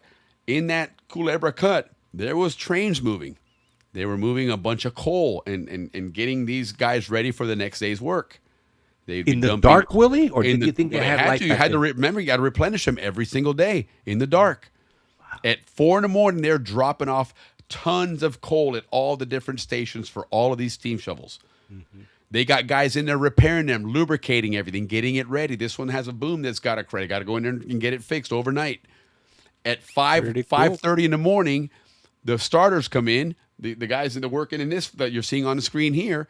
Yeah, it's a top view, by the way. On the right, you have the coal. On the left, looks like it got some kind of water.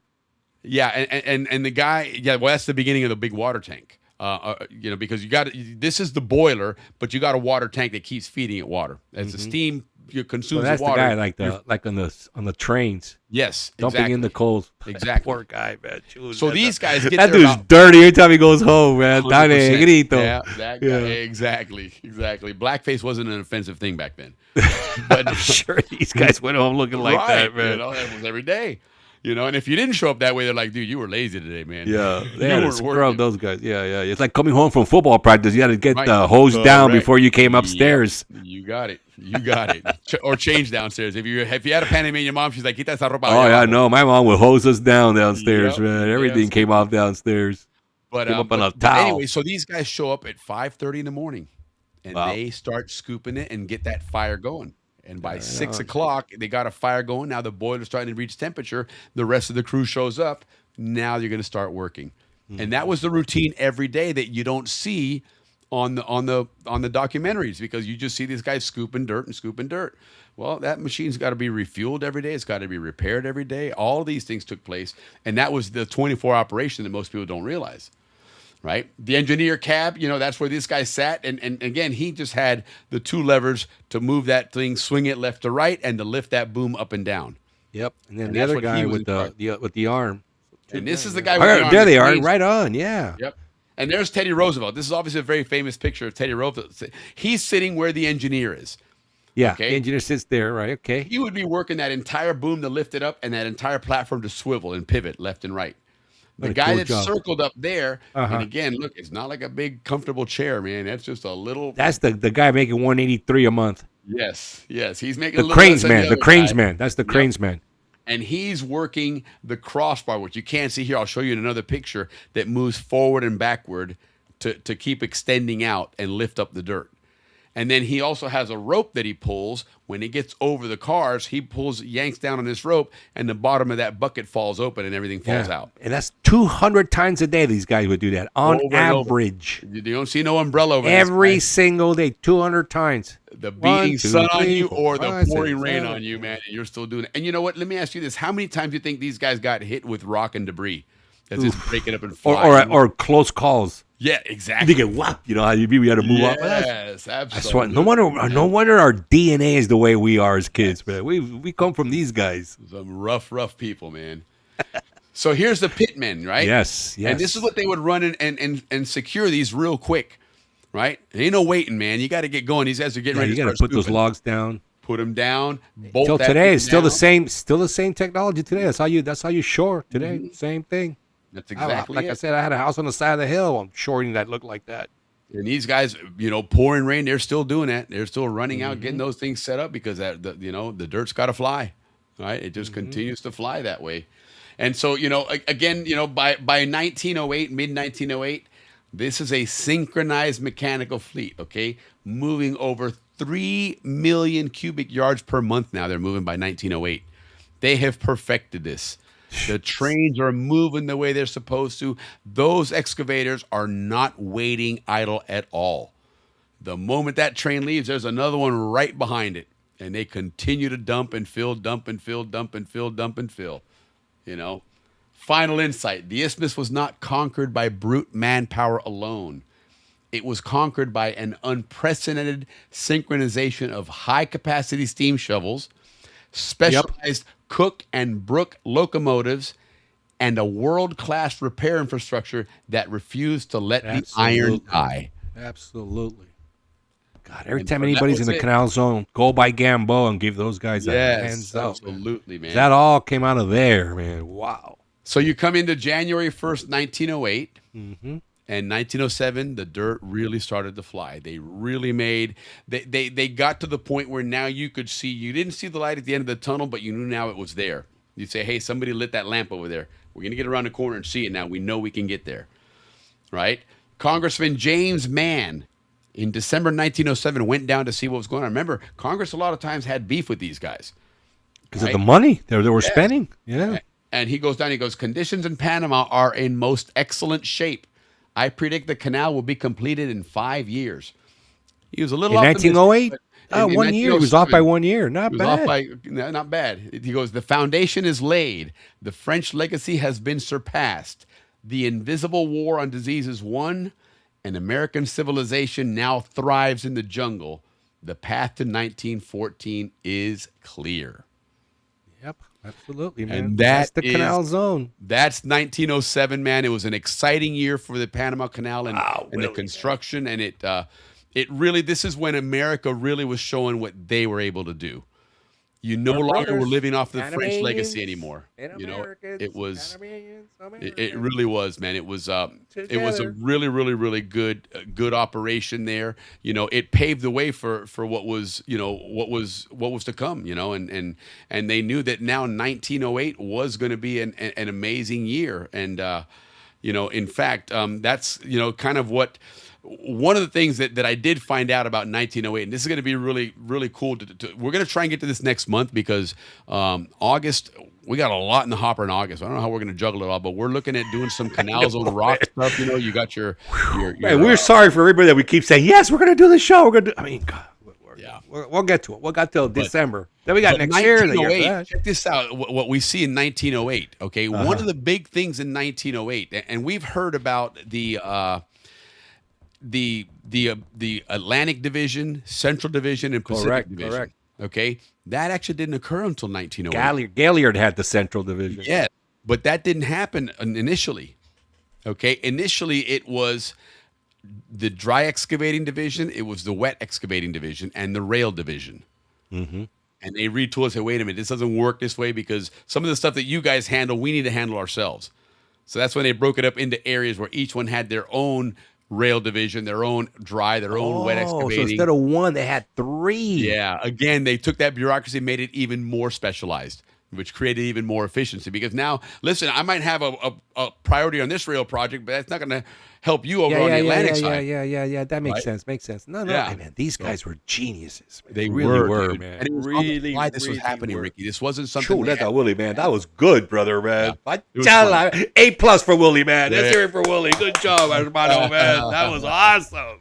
Yeah, no, that Russ. was it was very, very well Willie, done. everybody, look at our numbers. Everybody stayed with you too, man. Right on, man. Everybody, thank you for that. I thoroughly enjoyed doing this. It's like I said, I'm ecstatic about going to Minnesota next month. Pat Schulte, thank you so much for helping me out with this. I reached out to Pat when I first saw this was going on and what the opportunity was. And it really was just to kind of, pick his brain. Hey, what's the best way? Because, he comes here to Tampa a lot. What's the best opportunity? What year did he graduate? 87. 87? Yeah. Okay. With Ralphie, no? Yeah. And so, he's like, dude, that place is only like an hour and a half from my cabin. He goes, I'll tell you what, I'll pick you up in Minneapolis. We'll stay over at the cabin and we'll drive out and visit this place. I'm like, perfect. So yeah, man, it's going to work out perfect. I confirmed with him today. Everything's a go. I'll tomorrow morning, I'll get my tickets and we'll be ready to go and check out a steam shovel up in Minneapolis. But next month, guys, again, it's going to be a focus on the rail component of it. And again, 1908, a great year, but stay tuned next week. Fingers crossed. We're going to have some excellent architecture coverage. And then, of course, next clubhouse, month, everybody. The clubhouse next week. There's clubhouse. 4 buildings, by the way. So Yep. there is a lot there for us to chit chat. You got it. But anyhow, again, guys, thank you so much for tuning in. We had a great time with this. I did. Spread the word. Don't forget, like, subscribe, and share the channel, and have yourselves all a great weekend. Thank you, Pan Canal Society, for putting on a great reunion. Looking forward to now Canals on reunion in Panama in January. So with Alex Reyes. You got Don't it. forget to get your howler sauce, monkey sauce. Howler monkey sauce. Yeah, give those guys some There's love. our sheet chiva. Thank you, All guys. right, here comes the love part. Thank you, everybody, from the bottom of our hearts. And when I say the bottom of our hearts, we mean it, man. This is phenomenal that you guys are with us every week for us to be able to put on this show for you guys. Thank you. Everybody who donated tonight, thank you. Canals on forever. Yeah, appreciate you guys. Cheers, everybody. Ricky, gracias, papa.